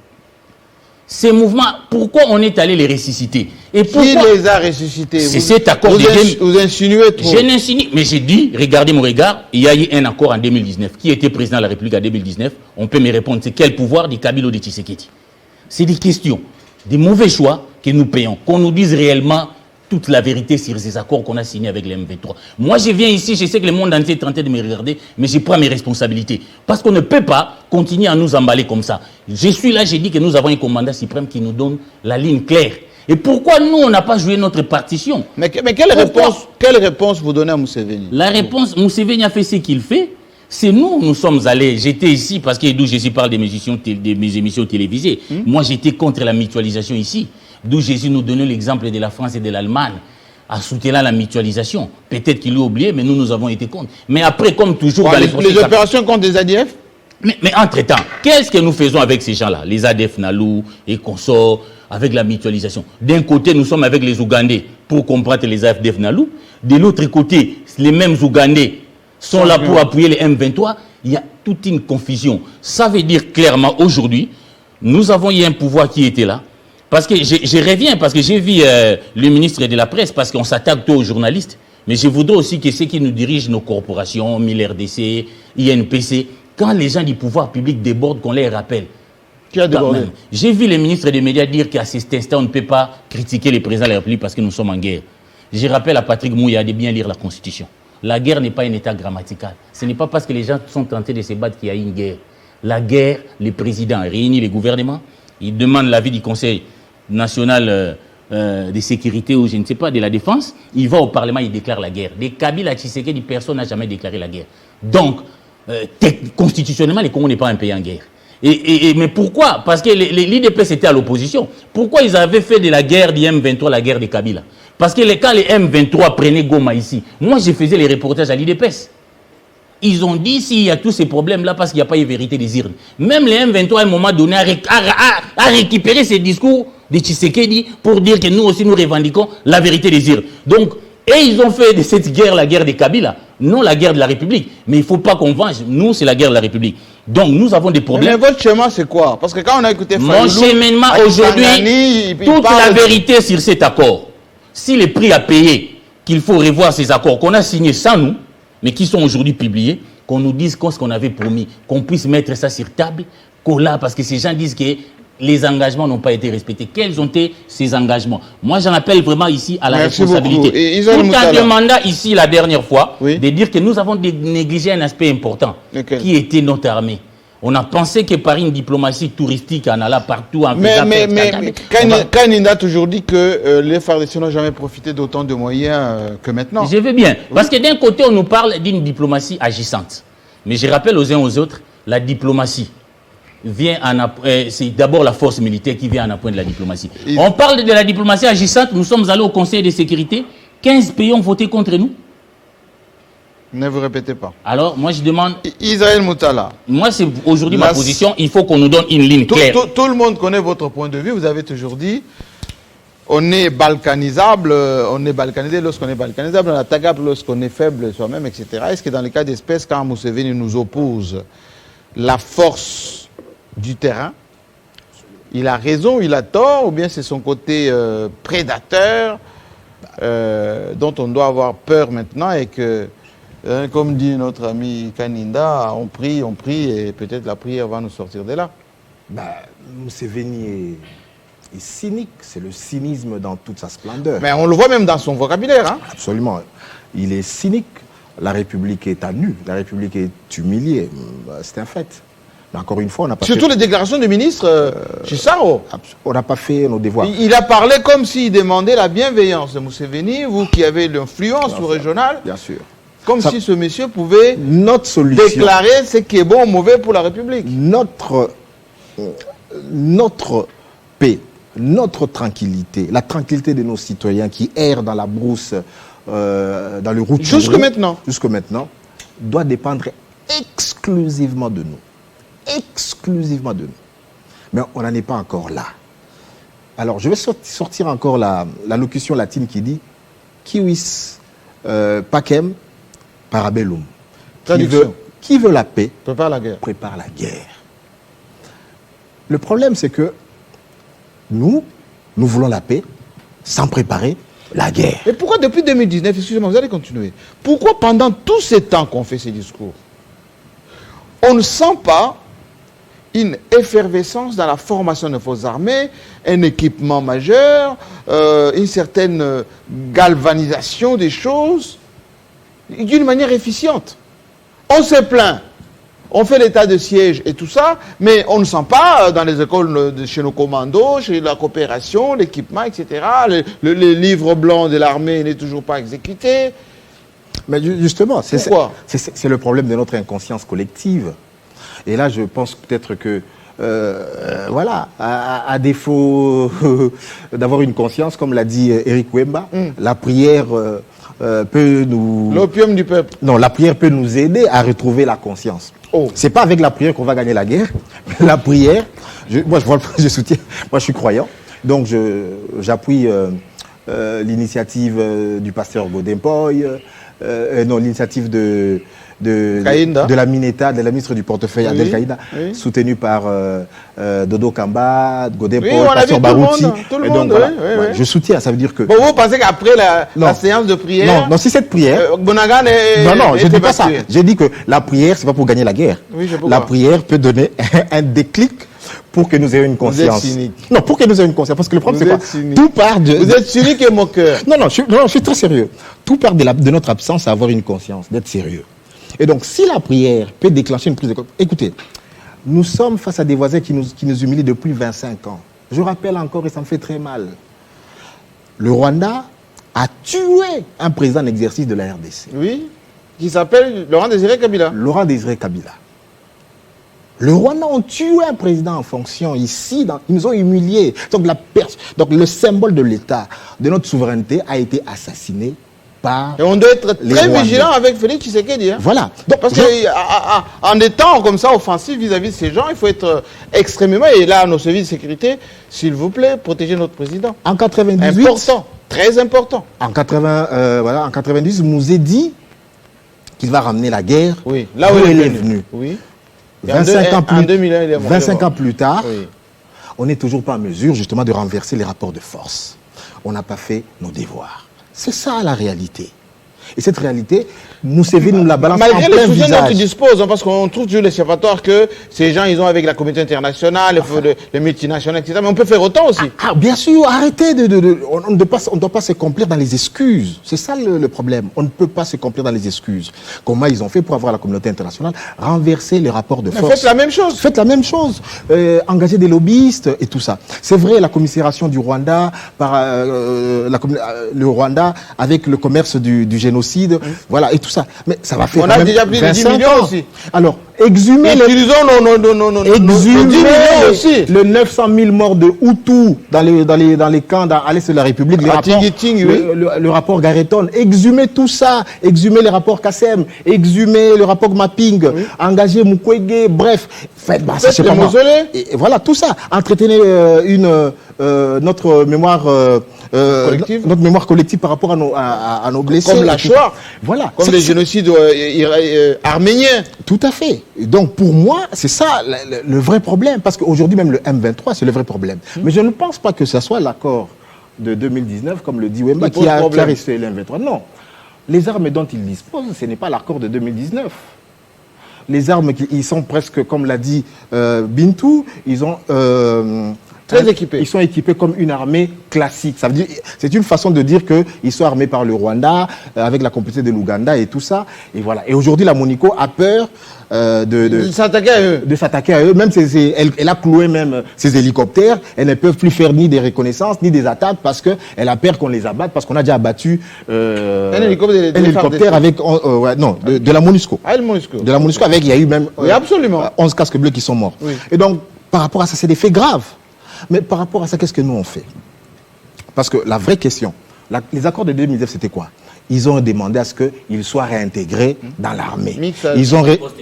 Oui, ils ont demandé des postes au gouvernement. Ils ont demandé l'amnistie. Voilà. Faut pas faire mystère. Mais c'est pas ça qui a fait que on puisse qu'ils soient aussi armés qu'aujourd'hui. Ils prennent les armes parce qu'ils disent, voilà, quand ils ont vu que le pouvoir, maintenant, Félix Tshisekedi a refusé, il a dit, plus de brassage, plus de mixage, parce que ça nous a rapporté beaucoup de problèmes, ils se sont fâchés, ils se sont réarmés, ils ont attaqué la République. C'est ça le problème. Parce que les mêmes accords de 2019, ce sont les accords qu'à un moment, Kabila avait signé, l'ancien pouvoir avait signé avec le même M23. Ils étaient même membres du FCC. À une époque. Et Kabila aussi n'avait pas appliqué ces accords-là. Parce que le M23, il faut comprendre que c'est les résidus. Donc d'abord, c'est une suivante du CNDP. Et le CNDP, il y avait une partie qui avait refusé d'être mixée, d'être brassée. Et l'autre partie qui avait été intégrée à l'armée avait refusé d'être mutée. Ils étaient restés à l'est, justement dans les Rutshuru. M, c'est mois de mai. Ouais, mois de mai, 23 mai, oui. 23 mars 2014, je crois, oui. La date des accords de Nairobi. Oui. Donc voilà à peu près leur revendication. Donc, par rapport à ces revendications là-bas, l'État dit non, on ne va pas vous donner tout ce que vous demandez. Parce qu'il y a toujours l'hantise des Rwandais qui vont intégrer l'armée, etc. C'est que notre ami Bédoudou a toujours redouté. Donc c'est une question. Alors, qu'est-ce que vous préconisez aujourd'hui? Parce que, écoutez, moi je viens de la diaspora et on trouve que les Congolais sont plus qu'exaspérés. On a l'impression que hier, c'est que Félix Tshisekedi est condamné, c'est qu'il dénonçait l'inaction, il avait même dit d'ailleurs qu'il va s'installer à Béni, qu'il va en terminer, il est prêt à donner sa vie, etc. Qu'aujourd'hui, les mêmes bourreaux d'hier, qui étaient devenus des amis, des frères, etc., avec lesquels on faisait les fêtes, on donnait les marchés, c'est eux qui nous font chanter. Et qu'en réalité, il ne fait pas grand-chose. Oui, bien sûr, mais le problème c'est que justement... Il parle moins. Tu as beau être président de la République, mais ce n'est pas le président de la République qui établit un plan de bataille, qui fait la stratégie des guerres, c'est pas lui. Il faut l'instrument, l'armée. Oui. Et l'armée dans quel état? Elle doit se reformer. Il faut qu'on lui donne des moyens, elle doit s'équiper, elle doit s'entraîner. Et tout ça. Quand on dit qu'on a mobilisé suffisamment d'argent, pourquoi on ne donne pas plus de budget à cette armée, plus d'équipement à cette armée, et qu'on recrute suffisamment? Poutine est en train de le faire. Mais ça veut dire qu'aujourd'hui, d'abord, ça veut dire qu'il faut saluer les performances financières aujourd'hui. Ça veut dire qu'aujourd'hui, en ressources propres, l'État a mobilisé ce qu'il n'avait jamais en 6 mois. Oui, d'accord. Mais là, c'est le problème. C'est qu'il n'a jamais mobilisé en une année et tout ça. Oui. Donc maintenant, le problème, c'est que, qu'est-ce qu'on fait de ça? On peut dire maintenant, aujourd'hui, on a fait une loi de programmation militaire ambitieuse. 2 milliards. Il faut au moins 2 milliards à l'armée et tout ça. Mais il faut s'assurer qu'à l'armée, il n'y ait plus de corruption, que l'argent qu'on va donner pour acheter les munitions pour la ration ne soit pas détourné. C'est tout ça, justement. Mais la commission de défense, la chaîne logistique... La commission de défense de l'Assemblée nationale a dit plus de 60% d'argent destiné État des sièges et compagnie, ben c'est resté à Kinshasa. Mais justement... on n'a jamais sanctionné. Mais voilà pourquoi ce sont ces questions-là de gouvernance, justement les questions de corruption, voilà, qui fait que on a de problèmes avec... parce que la corruption, elle détruit tout. La corruption, elle ronge tout. Ça veut dire que la corruption, c'est l'inefficacité. Mais Godem Poyi est légitime dans son combat contre la corruption. Mettre quand même l'ancien président de l'Assemblée provinciale en prison, poursuivre un ancien ministre des Finances pour détournement, poursuivre l'ancien gouverneur de Kimbuta, mais sauf que comme il était parti, il a été protégé, tout ça. C'est courageux. Godem Poyi avait posé des actes palpable, concret, voilà, et tout ça. Donc il faut encourager la bonne gouvernance, il faut encourager le travail de l'IGF, il faut encourager la réforme de l'institution de justice. J'aimerais terminer sur cette question, sur la légitimité. Oui. Fayoulou a repris aussi ce même message. Il a repris le même message en disant on nous attaque parce que... Il parle de leadership. Leadership, non, il a parlé aussi de l'illégitimité et tout ça. Donc on lui a volé sa victoire. Oui, mais c'était le même discours que l'UDPS balançait au pouvoir de l'époque. Oui. Mais sauf que la légitimité, n'explique pas tout. Kagame n'est pas légitime. Kagame est un dictateur.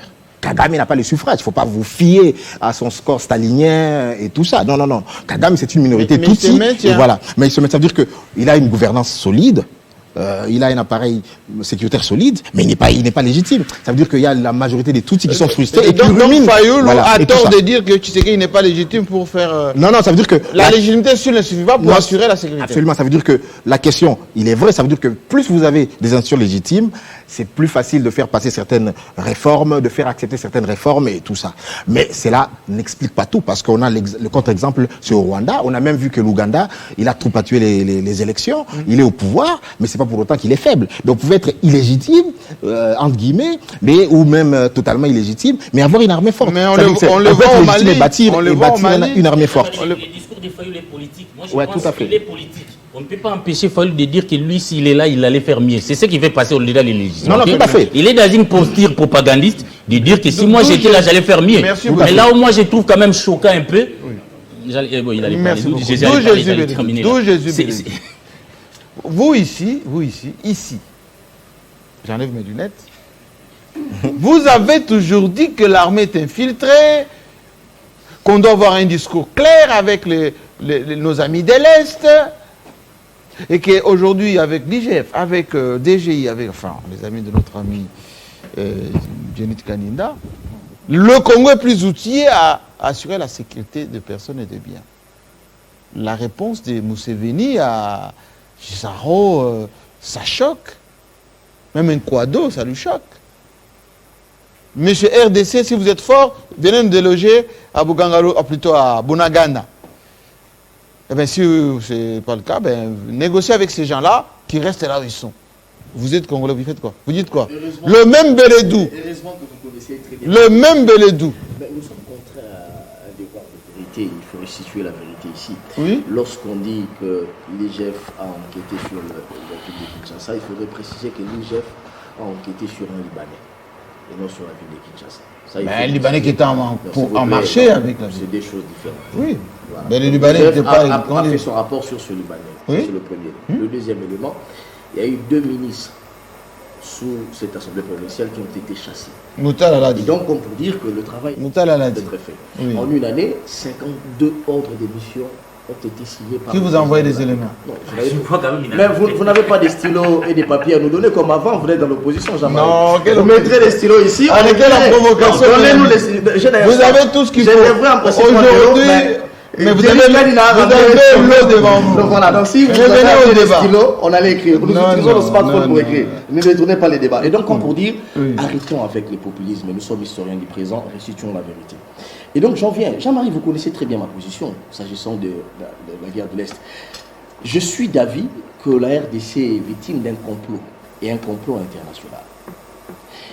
Je suis très choqué de voir les discours irresponsables des Fayoulou. Moi, ça ne m'étonne pas. C'était responsable, vous dites? Si. Jean-Marie, vous êtes... J'emprunte la métaphore de Liao. Aujourd'hui, je parle un peu trop de Liao. Excusez-moi. Ça va, c'est vous êtes dans un avion. Et dans cet avion, Félix Tshisekedi, c'est le commandant de bord. Et à bord, il y a 90 millions d'âmes de Congolais. Et il y a des individus en bas, le Rwanda, qui tire sur cet avion.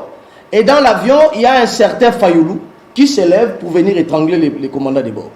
Et donc, on va comprendre que ces messieurs-là, soit c'est un terroriste. Mais l'opposition faisait la même chose. S'il vous plaît, ça c'est mon entendement. Oui. Soit c'est un terroriste qui vient étrangler le commandant de bord pour qu'il y ait un crash. Mais hier, et faire les lits. S'il vous plaît, moi je suis dans le présent. Oui, d'accord. Et faire les lits des agresseurs. Okay. C'est comme ça que je vois. Oui. Et donc, à un certain moment, lorsqu'il s'agit du salut d'un État, regardez ce qui se passe sous d'autres cieux, ce qui se passe en Ukraine. Aujourd'hui, on n'entend plus la voix de l'opposition ou de la majorité. Nous sommes un État occupé. Nous sommes occupés par le Rwanda. Qui ne le sait pas ici? Lorsqu'on veut embellir à travers les mots, nous ne sommes pas occupés, il faut déclarer la guerre au Parlement, etc. Ce sont des beaux discours. Mais moi, je suis dans la réalité. La réalité, c'est que la RDC est occupée par le Rwanda. Ce n'est pas Bélédou qui l'a dit, Mike Hammer Ndita l'a dit. Le Sénat américain l'a dit. Le gouvernement congolais l'a dit. Alors, il ne faudrait pas attendre à ce que... Et c'est comme s'il pleuvait, vous regardez, vous posez la question d'où provient la pluie. Il faut poser les bases. Oui, il faut balayer le populisme. Oui. Ça, c'est du populisme qu'on fait. Nous sommes un pays occupé par un autre, le Rwanda. Et à ce stade de choses, nous devons tous avoir le même langage. Le contraire, justement, c'est jouer le jeu du Rwanda. Au Congo, malheureusement, j'aimerais on doit les décourager. Il y a des gens, politiques, journalistes, qui attendent qu'on tue dans l'est du pays pour en faire un fonds de commerce politique. On a tué 10 millions de Congolais. En fait, en réalité, on ne compatit pas. C'est un fonds de commerce politique pour substance politique. Et c'est ce que j'appelle du populisme. On n'a pas d'âme pour ce compatriote, mais on cherche des fonds de commerce. On le dit déjà plusieurs années. Depuis quand on fait ça? On le dit plusieurs années. Merci ça, j'en viens. Merci bien. Et donc, je reviens sur la thèse du complot. Mais Jean-Marie, lorsque la MONUSCO, la plus importante mission des Nations Unies au monde, 20 000 hommes. La plus importante mission des Nations Unies dans le monde. 1 milliard 500 millions. Oui. 1 milliard et demi. Oui. Vous dit qu'elle est incapable. L'ONU vous dit qu'elle est incapable de faire la guerre au M23, qui est un mouvement rebelle. On ne l'a jamais vu dans le monde. On ne l'a jamais vu. Mais qu'est-ce qu'on fait après ça? S'il vous plaît, laissez-moi un peu avancer avec les idées. Oui. C'est gravissime. C'est-à-dire, la thèse du complot est là, elle se dessine. Le complot n'est pas que le Rwanda et l'Ouganda. Le Rwanda et l'Ouganda constituent des épouvantails, simplement. Le complot, c'est au niveau international, ça c'est connu. Et donc, les déclarations de Gisaro, mais ce sont des déclarations fondées, nous devions en être fiers. Allez supplier Museveni. Ce n'est pas supplier. C'est pour dire à Museveni, Monsieur Museveni, nous savons, c'est un secret des polichinelles, que les agresseurs de notre pays, c'est vous. La solution devrait passer par vous. Mais écoutez, il ne faut pas faire un dessin pour ça. Jean-Marie, lorsque Museveni dit clairement, il vous dit clairement, vous voyez que le M23, mais le problème de la RDC, c'est au-delà du M23. C'est nous. C'est ce qu'il voulait dire? C'est au-delà du M23. Le Rwanda l'a dit. Les deux discours, c'est pareil, c'est similaire. Kagame vous dit, mais vous voyez que le Rwanda, pourquoi? Mais le problème de M23, c'est au-delà du Rwanda. Comme pour dire, il n'y a pas que nous. Il y a d'autres pays. Ça, et parmi les autres pays, et comme pour dire, nous sommes impliqués. Et voilà ce qui se passe. Nous apprenons, d'après des câbles, que lors des tractations sur la feuille des routes, lors des tractations sur la commission mixte, puisqu'il y a une commission mixte qui est en tractation entre la RDC et le Rwanda, vous savez, le Rwanda dirait quoi à la RDC? Ce n'est pas nous. Les tireurs de ficelles, c'est l'Ouganda. Et lorsque la partie congolaise veut coucher, il dit, nous allons mettre ça dans la feuille de route, dans le rapport final. Non, ne mettez pas dans le rapport final. À quel jeu joue-t-il? Il s'agit d'un complot. Aujourd'hui, Gisaro, les sachant, Lutundula l'a dit, l'a répété, lors de son point de presse de briefing, que l'Ouganda et le Rwanda sont dans une sorte de mariage pour des intérêts qui se trouvent en RDC. Mais regardez l'attitude du fils de Museveni. Moi, je le dis plusieurs fois. Et donc, cette déclaration-là, pour revenir, c'est comme pour dire, cette déclaration-là, c'est une déclaration fondée. Pour dire, nous avons appris que le M23 ont des armes sophistiquées. C'est une armée. Nous avons en nous une armée classique. C'est la MONUSCO qui le dit. Même si mon ami ne veut pas admettre que nous sommes envahis. Nous sommes envahis, monsieur, cher ami. Je vais t'expliquer. Non, mais c'est bon. S'il vous plaît. S'il vous plaît. Vous avez dit ici, nous ne sommes pas en état en guerre. La guerre devrait passer par le Parlement. Je vous dis ici, s'il vous plaît. Je vous le dis ici, on n'a pas besoin d'attendre à ce que la guerre soit déclarée au Parlement, parce que le porte-parole du gouvernement, ce n'est pas Beledou qui le dit, vous dit, nous sommes en guerre contre le Rwanda. Il vous dit même, changez de narratif. La RDC est en guerre contre le Rwanda. Je ne m'amenez pas dans une pédagogie qui n'existe que dans votre tête. Et donc, Jean-Marie, à ce stade de choses, puisqu'il y a un complot qui jusqu'à là, vous ne proposez pas des mots. J'en viens, je vais arriver à la proposition. Oui, moi, je ne critique pas seulement comme les autres. Moi, je suis pas dans le temps coule. Vous avez constaté. C'est ainsi que je dis. Moi, je reviens à la réalité. Oui. La réalité, c'est quoi? La réalité, c'est que la RDC ne peut pas, à l'heure actuelle, ouvrir deux fronts. C'est ça, être réaliste. Tshisekedi le sait. Il ne faudrait pas suivre du populisme. On ne peut pas ouvrir. On a déjà un front avec le Rwanda. On ne peut pas ouvrir un autre front avec l'Ouganda. On le sait que c'est l'Ouganda qui a ouvert le corridor pour que le M23 entre et encercle les FARDC. On le sait, nous le savons. Nous savons que pour l'instant, nous n'avons pas cette capacité militaire de faire la guerre et au Rwanda et à l'Ouganda. On sait quand la guerre peut commencer, on ne sait pas quand la guerre peut finir. Et Tshisekedi en a conscience de toutes les données. C'est ainsi qu'il faut à l'instant privilégier la piste diplomatique. Et cette piste diplomatique va nous permettre de nous organiser. Avec nos diplomates sans moyens Ils sont payés. C'est faux. Vous pouvez vous rassurer. Vous avez été dans nos ambassades, monsieur? Oui, justement. On est suivi, hein? L'action est en train de se... Moi, je viens de Paris. Je veux... Pas tous. Pas tous. Je viens de Paris, on n'a même pas fait des travaux nécessaires. Je vous dis, renseignez-vous maintenant, actualisez. Vous n'êtes pas au pays peut-être. Oh non, je peux vous dire. Je vous dis que nos ambassades... Je discute avec beaucoup d'ambassadeurs. Pour la plupart, ceux qui n'étaient pas, il y a eu certaines qui voulaient être expulsés. Et l'État congolais a payé les ambassades. Et 60% ou 80%. Renseignez-vous.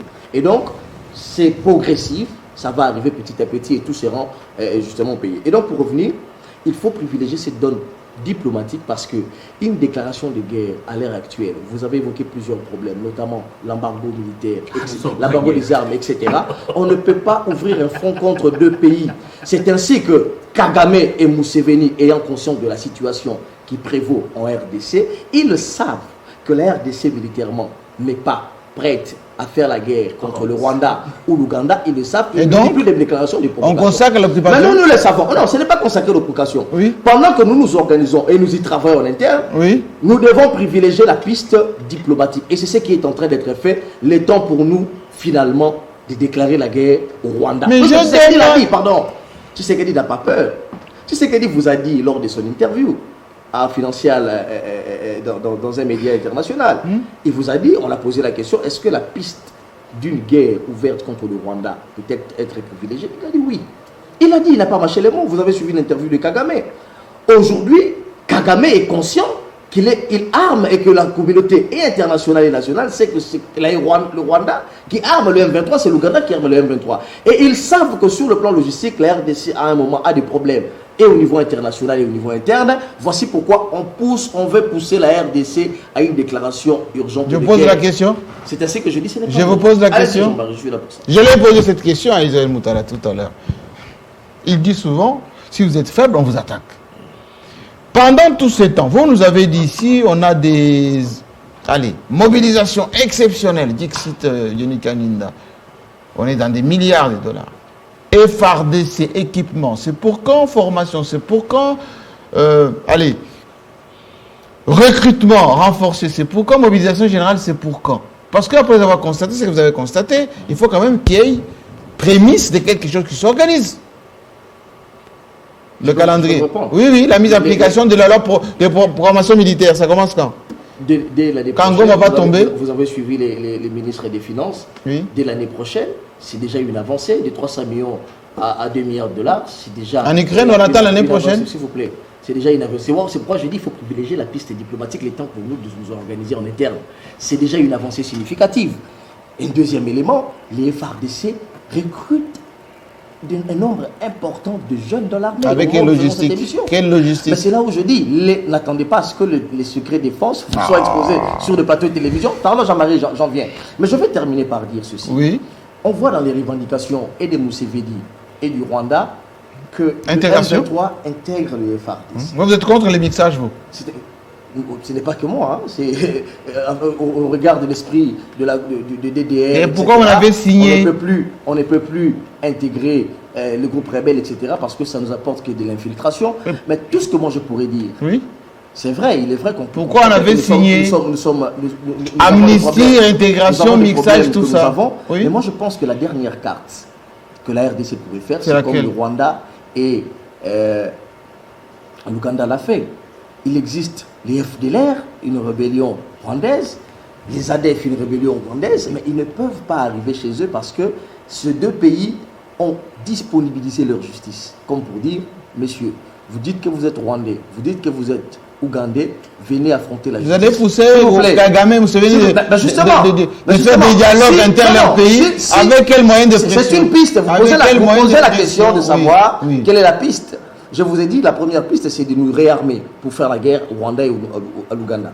La deuxième piste, la RDC peut accepter. Si les deux pays disent, comme ils sont des Congolais, réintégrez-les, reprenez-les. Mais nous acceptons le M23, mais qu'ils affrontent la justice. Ils ont tué d'autres Congolais, ils ont pris des armes contre d'autres Congolais. Qu'ils affrontent la justice. Kabila l'a fait. Kabila l'a fait. Et la RDC peut le faire. Venez au Congo, vous allez affronter la justice et rassurez-vous, constitutionnellement, ils seront condamnés. Merci beaucoup. Alors, Denis qui dépasse, on doit terminer l'émission, et là, le journal derrière. Pas de constat, s'il vous plaît. Vraiment pas des constats. Parce que vous nous dites, oui, il y a ceci, il y a des contraintes, il ne faut pas qu'on nous pousse à la guerre parce qu'on sait qu'on va perdre, etc. Mais entre-temps, les gens meurent. En Ukraine, on n'attend pas.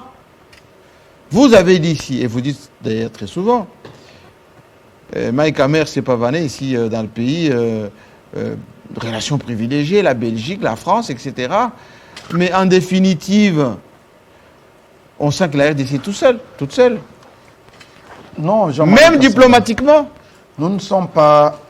Même les Angolais nous ont refusé, disant, écoutez, on va d'abord enterrer de Santos et puis on verra tout ça plus tard. Nous ne sommes pas seuls, Jean-Marie Kassamba. Est-ce que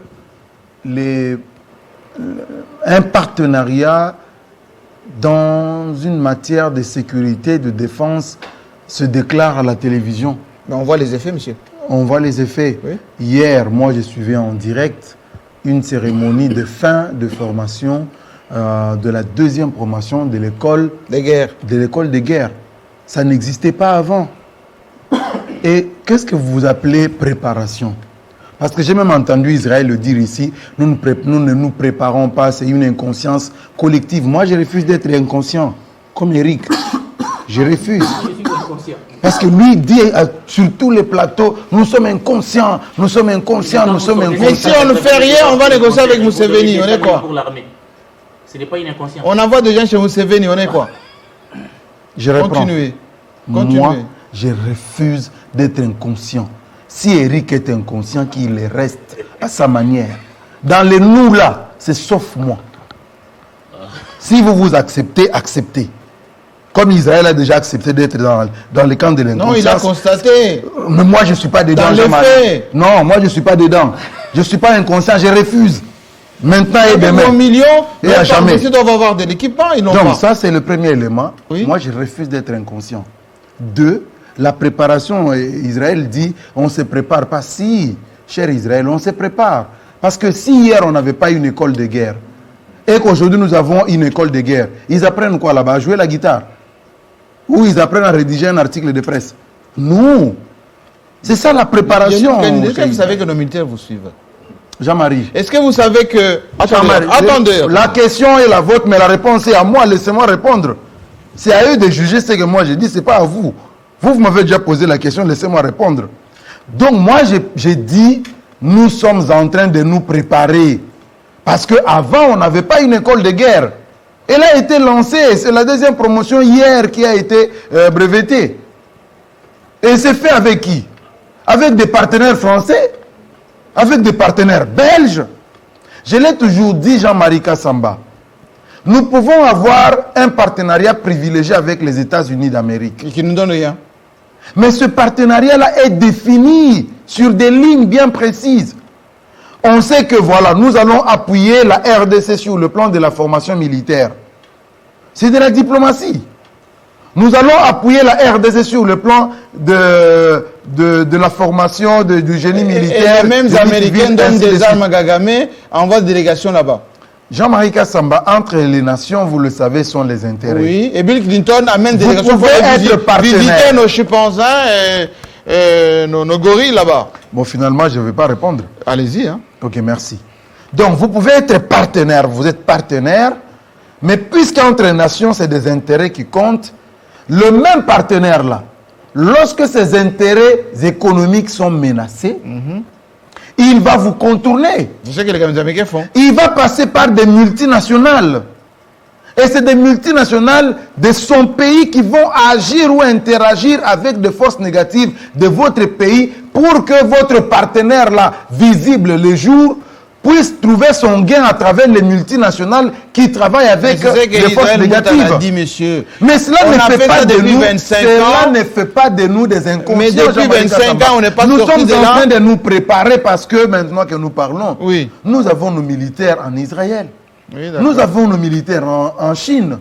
Nous avons nos militaires dans certains pays en Afrique ici. C'est pas ça la préparation. La préparation, puisqu'on nous empêche d'avoir la force logistique. Est-ce que sur le plan de la tactique de la guerre, nous ne pouvons pas nous préparer? Nous nous préparons, Jean-Marie Kassamba. Quelle préparation vous voulez? Quelle ligne claire Eric Wemba attend du président de la République? Que le président de la République appelle Eric Wemba. Eric, mets-toi là-bas. Je vais te donner la ligne claire. C'est ça la ligne claire. Il vous dit, je veux une école de guerre et une école de guerre commence. Qu'est-ce que vous voulez comme ligne claire? C'est quoi? C'est quoi ce que vous appelez ligne claire? Mais entre-temps, on perd. La parole, je vais vous expliquer. La ligne claire, c'est cela, Jean-Marie Kassamba. Laissez-moi terminer. Pourquoi vous m'arrachez la parole? Allez-y. Je dis des choses importantes. Oui, pour vous. C'est ça, non, même pour ceux qui nous suivent. D'accord. Pas pour moi, surtout. D'accord. Mais vous êtes aigri, c'est normal. Hein? Donc, une ligne claire, c'est quoi? C'est une vision. Un président dit, depuis que ce pays existe, nous n'avons pas une école de guerre. Là, commençons. On commence. Je veux qu'on envoie des militaires aller apprendre de nouvelles tactiques de guerre, comment manipuler les nouveaux instruments de guerre. Allez-y en Chine, allez-y en Israël. Qu'est-ce que vous appelez une ligne claire, chers confrères? Entre-temps, on perd. C'est quoi la ligne claire, chers confrères? Entre-temps, on perd. Moi, je ne vois pas ce que nous perdons. On est occupé, Jean-Marie Kassamba. On est occupé. Jean-Marie Kassamba, cette terre-là... C'est Beledou qui l'a dit. Jean-Marie Kassamba, non, Beledou ne l'a pas dit. Beledou, vous lui faites dire... Mais il est à côté de vous, il a dit on est ce qu'il n'a pas dit. Moi, je reprends. Je donne ma réponse à moi. On n'est pas occupé. La réponse de Johnny Kaninda, écoutez là. Oui. J'ai dit, nous n'avons rien perdu. Parce que les terres sont occupées, de Bunagana sont occupées. Merci aussi. Mais il n'y a pas un drapeau rwandais dessus. Parce que l'idéal serait ça. Qu'il y ait un drapeau rwandais qui flotte à Bunagana. Je sais qu'il y a beaucoup de Congolais. J'ai entendu un nom d'un politicien ici. On a parlé de... C'est qui encore qui a parlé au nom de Moïse Katumbi. Comment il s'appelle? C'est Eric qui le soulevait. Il s'appelle Olivier Kamitatou. Voilà, Olivier Kamitatou. Ancien président de l'Assemblée nationale. Pourquoi lui-même Katumbi ne parle pas? Pourquoi il Mais il a un porte-parole. Toi-même, tu as dit qu'un porte-parole, c'est... Pourquoi il ne dit mot? Il a un porte-parole.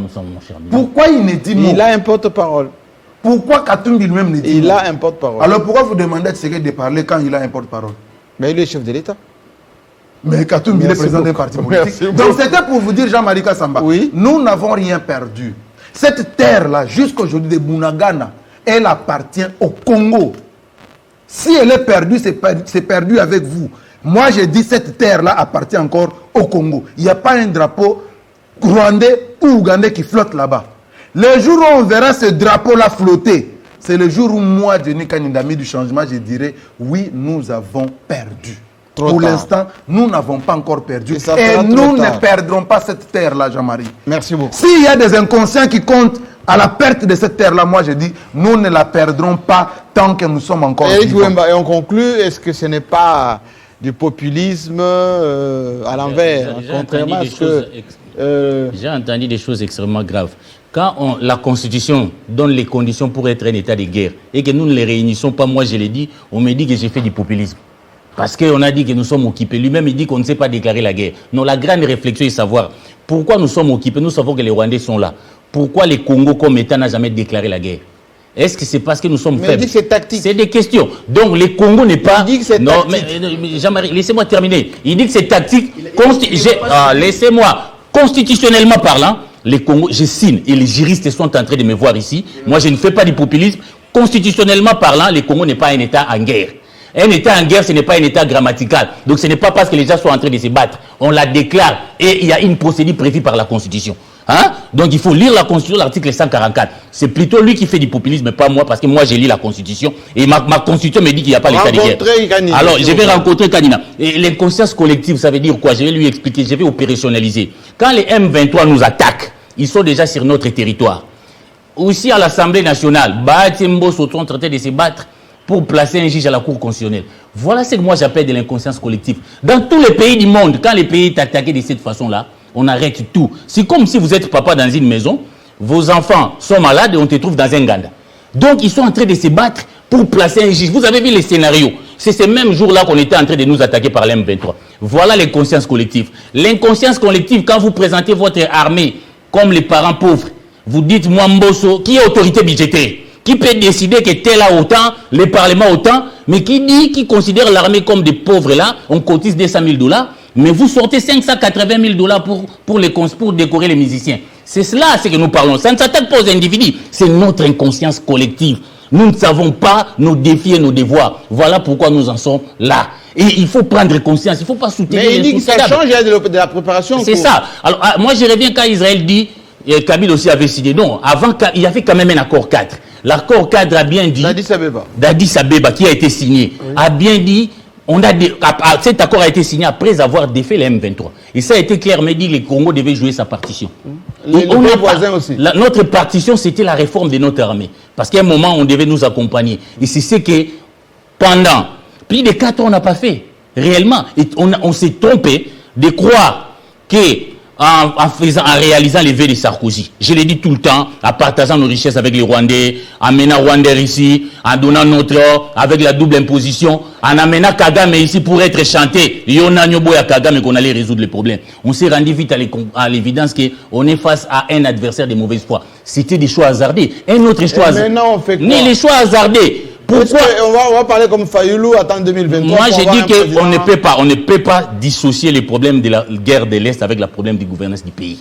Parce que c'est un problème, c'est un élément de campagne. Si un candidat Fayoulou, comme Tshisekedi disait à l'époque, le jour où il aura le pouvoir, il va mettre fin à la guerre de l'Est, on ne peut pas empêcher à Fayoulou de dire que si moi je suis président, si moi j'étais président, j'allais mettre fin à la guerre. J'ai entendu Etienne Tshisekedi dire que si on avait respecté la vérité des îles, les Congos ne seraient pas ainsi, on serait avancé. Pourquoi on va empêcher à Fayoulou de dire que lui, il fera mieux que Tshisekedi? Pourquoi on va empêcher à Fayoulou? Parce que l'IDPS disait la même chose. On a senti qu'ils n'ont pas mis la même chose. Mais on trouve quand même normal, un ministre qui voyage pour une mission de l'État, transforme cela à répondre à Fayoulou. Moi, j'ai trouvé ça indécent. C'est ce que l'IAO a fait.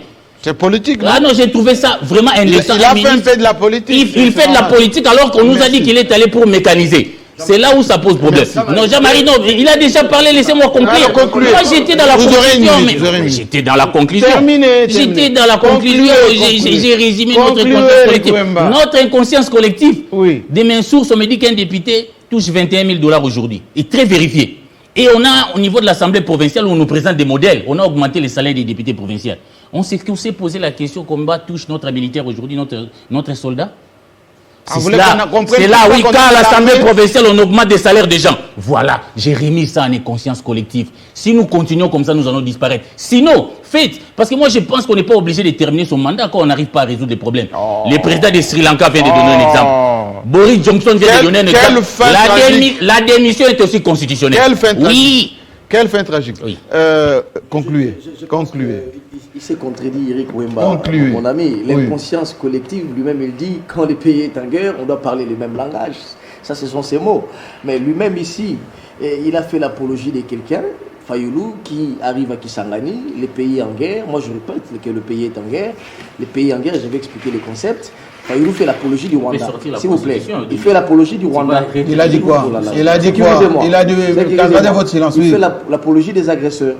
Et il dénigre notre armée. C'est ce que j'appelle aussi, moi, la conscience et l'inconscience collective. L'inconscience collective, c'est aussi un peu la transhumance politique des uns et des autres. Je ne citerai pas de lycée Sanga sur ce plateau. Et donc, ça d'ailleurs, c'est légendaire. Mais il est parti. C'est aussi ça de l'inconscience collective. S'il vous plaît. Je n'ai jamais battu campagne pour ça. J'ai été invité à approcher. J'ai refusé de l'argent. Je l'ai dit publiquement. Et ils le savent. Concluez. Parce que je suis un monsieur qui ne soutient jamais les antivaleurs. Concluez. Jean-Marie, ce qui est important à l'heure actuelle, c'est que les secrets défense, ça se divulgue pas. Les secrets militaires, ne vous attendez pas à ce qu'on vienne les étaler sur un plateau télévisé. Mais on le voit les effets, mais ce qui est vrai, on voit les effets.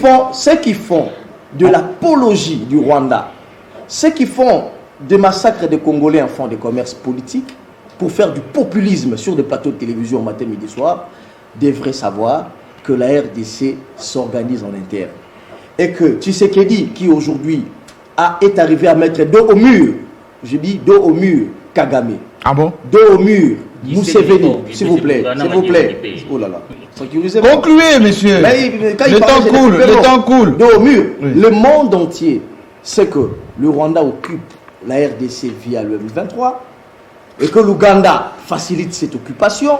Le monde entier qui sait, je vais dire à mon ami ici, lorsqu'il y a eu la guerre du Congo, le Congo n'a jamais déclaré une guerre ici.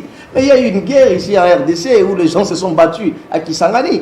Et donc il ne faut pas attendre qu'on vienne déclarer au Parlement pour qu'on dise nous avons une guerre chez nous. Quand il a parlé, je n'ai plus mot. Concluez. Et donc c'est ça, non, je conclue, je parle, j'avance des arguments. Laissez-moi parler, vous voulez écouter quoi? Laissez-moi avancer, sécurisez-moi aussi quand je parle, il dérange, il fait des bruits. S'il vous plaît, oh là là. Il ne faudrait pas attendre. Lorsqu'il y a eu la guerre du Congo à Kisangani, on n'a pas attendu le Parlement déclarer une guerre au Congo. Il y a eu une guerre, on l'a constaté, il y avait une guerre du Congo. Tout le monde en parlait. Et le gouvernement congolais vous a dit que nous sommes en guerre parce que le Rwanda, un autre État, occupe une partie de la RDC. C'est une guerre. Appelez ça comme vous voulez. Nous sommes en guerre et nous devons nous préparer en conséquence. Ce que je dis aujourd'hui, Jean-Marie, les efforts que Tshisekedi fait, nous sommes sur une phase décisive. Nous devons enfin faire la guerre. Mais lorsque je dis enfin, je nuance pour dire privilégions cette voie diplomatique en entendant nous organiser en interne. Parce que j'ai l'impression, je l'ai dit souvent dans tes émissions, Jean-Marie, la guerre est inévitable avec le Rwanda. Il faut que la RDC attaque le Rwanda, prenne même une partie du Rwanda, ou Gisenyi, pour que le monde prenne au sérieux le Congolais. Parce que, et l'Ouganda, et la Tanzanie, vous avez vu un député tanzanien s'est moqué de nous. Pourquoi on va envoyer nos troupes encore au Rwanda, en RDC? Parce qu'au moment où nous disons ici qu'il faut aider la RDC, ils préparent un concert, la danse. Moi j'étais contre la danse ici. J'étais contre la danse, je le disais sur le plateau de télévision. On devait se concentrer. On nous a dit on va donner 50 000 $, etc. Mais il y a des révélations. On entend Eric Wembaladi, on parle de 580 000 $. Et on prend 50 000 $ pour aller soutenir des efforts de guerre. Ça, on se moque des Congolais. Il faut qu'on soit dans l'essentiel. Quand je l'ai dit, on m'a dit tu n'aimes pas la culture, etc. C'est ce que je dis. Je dis il faut qu'on s'organise en interne. Il faut qu'on prenne au sérieux cette guerre-là. Parce qu'il n'y a que nous, les Congolais, qui pouvons nous redonner de la valeur, comme le dit Museveni, comme l'a dit la Tanzanie, parce que même l'Angola, à un moment donné, l'Angola ne va plus nous aider. Parce que le jour où la RDC va dire, donnez-nous notre pétrole de Kayemba, on va faire la guerre à l'Angola. Le jour où Kasumbalé, ça, on va se lever pour dire, nous voulons notre parti en Zambie, etc., on va nous faire la guerre. Tous nos voisins savent aujourd'hui que la RDC a une position de faiblesse. Nous ne pouvons, il y a quelqu'un qui a dit, la guerre est la continuité de la politique autrement. Merci. On doit finalement faire la guerre. Merci. À une phrase pour céder l'antenne. À une phrase, Johnny dit qu'on n'est pas inconscient et on s'organise. 25 ans que ça dure, on s'amuse encore notre inconscience. On pense que nous avons le temps. Le temps est une ressource. En attendant l'année prochaine, la loi de programmation. Voilà, toujours la même chose. Feu Mwando Père avait travaillé sur une loi de programmation. Ça fait déjà, on était en 2014, je crois. Absolument. Aujourd'hui, nous sommes en 2022. Oui. On reparle encore d'une loi de programmation. 8 ans plus tard. Donc, on va peut-être voter une loi de programmation ambitieuse. La mettrons-nous en pratique?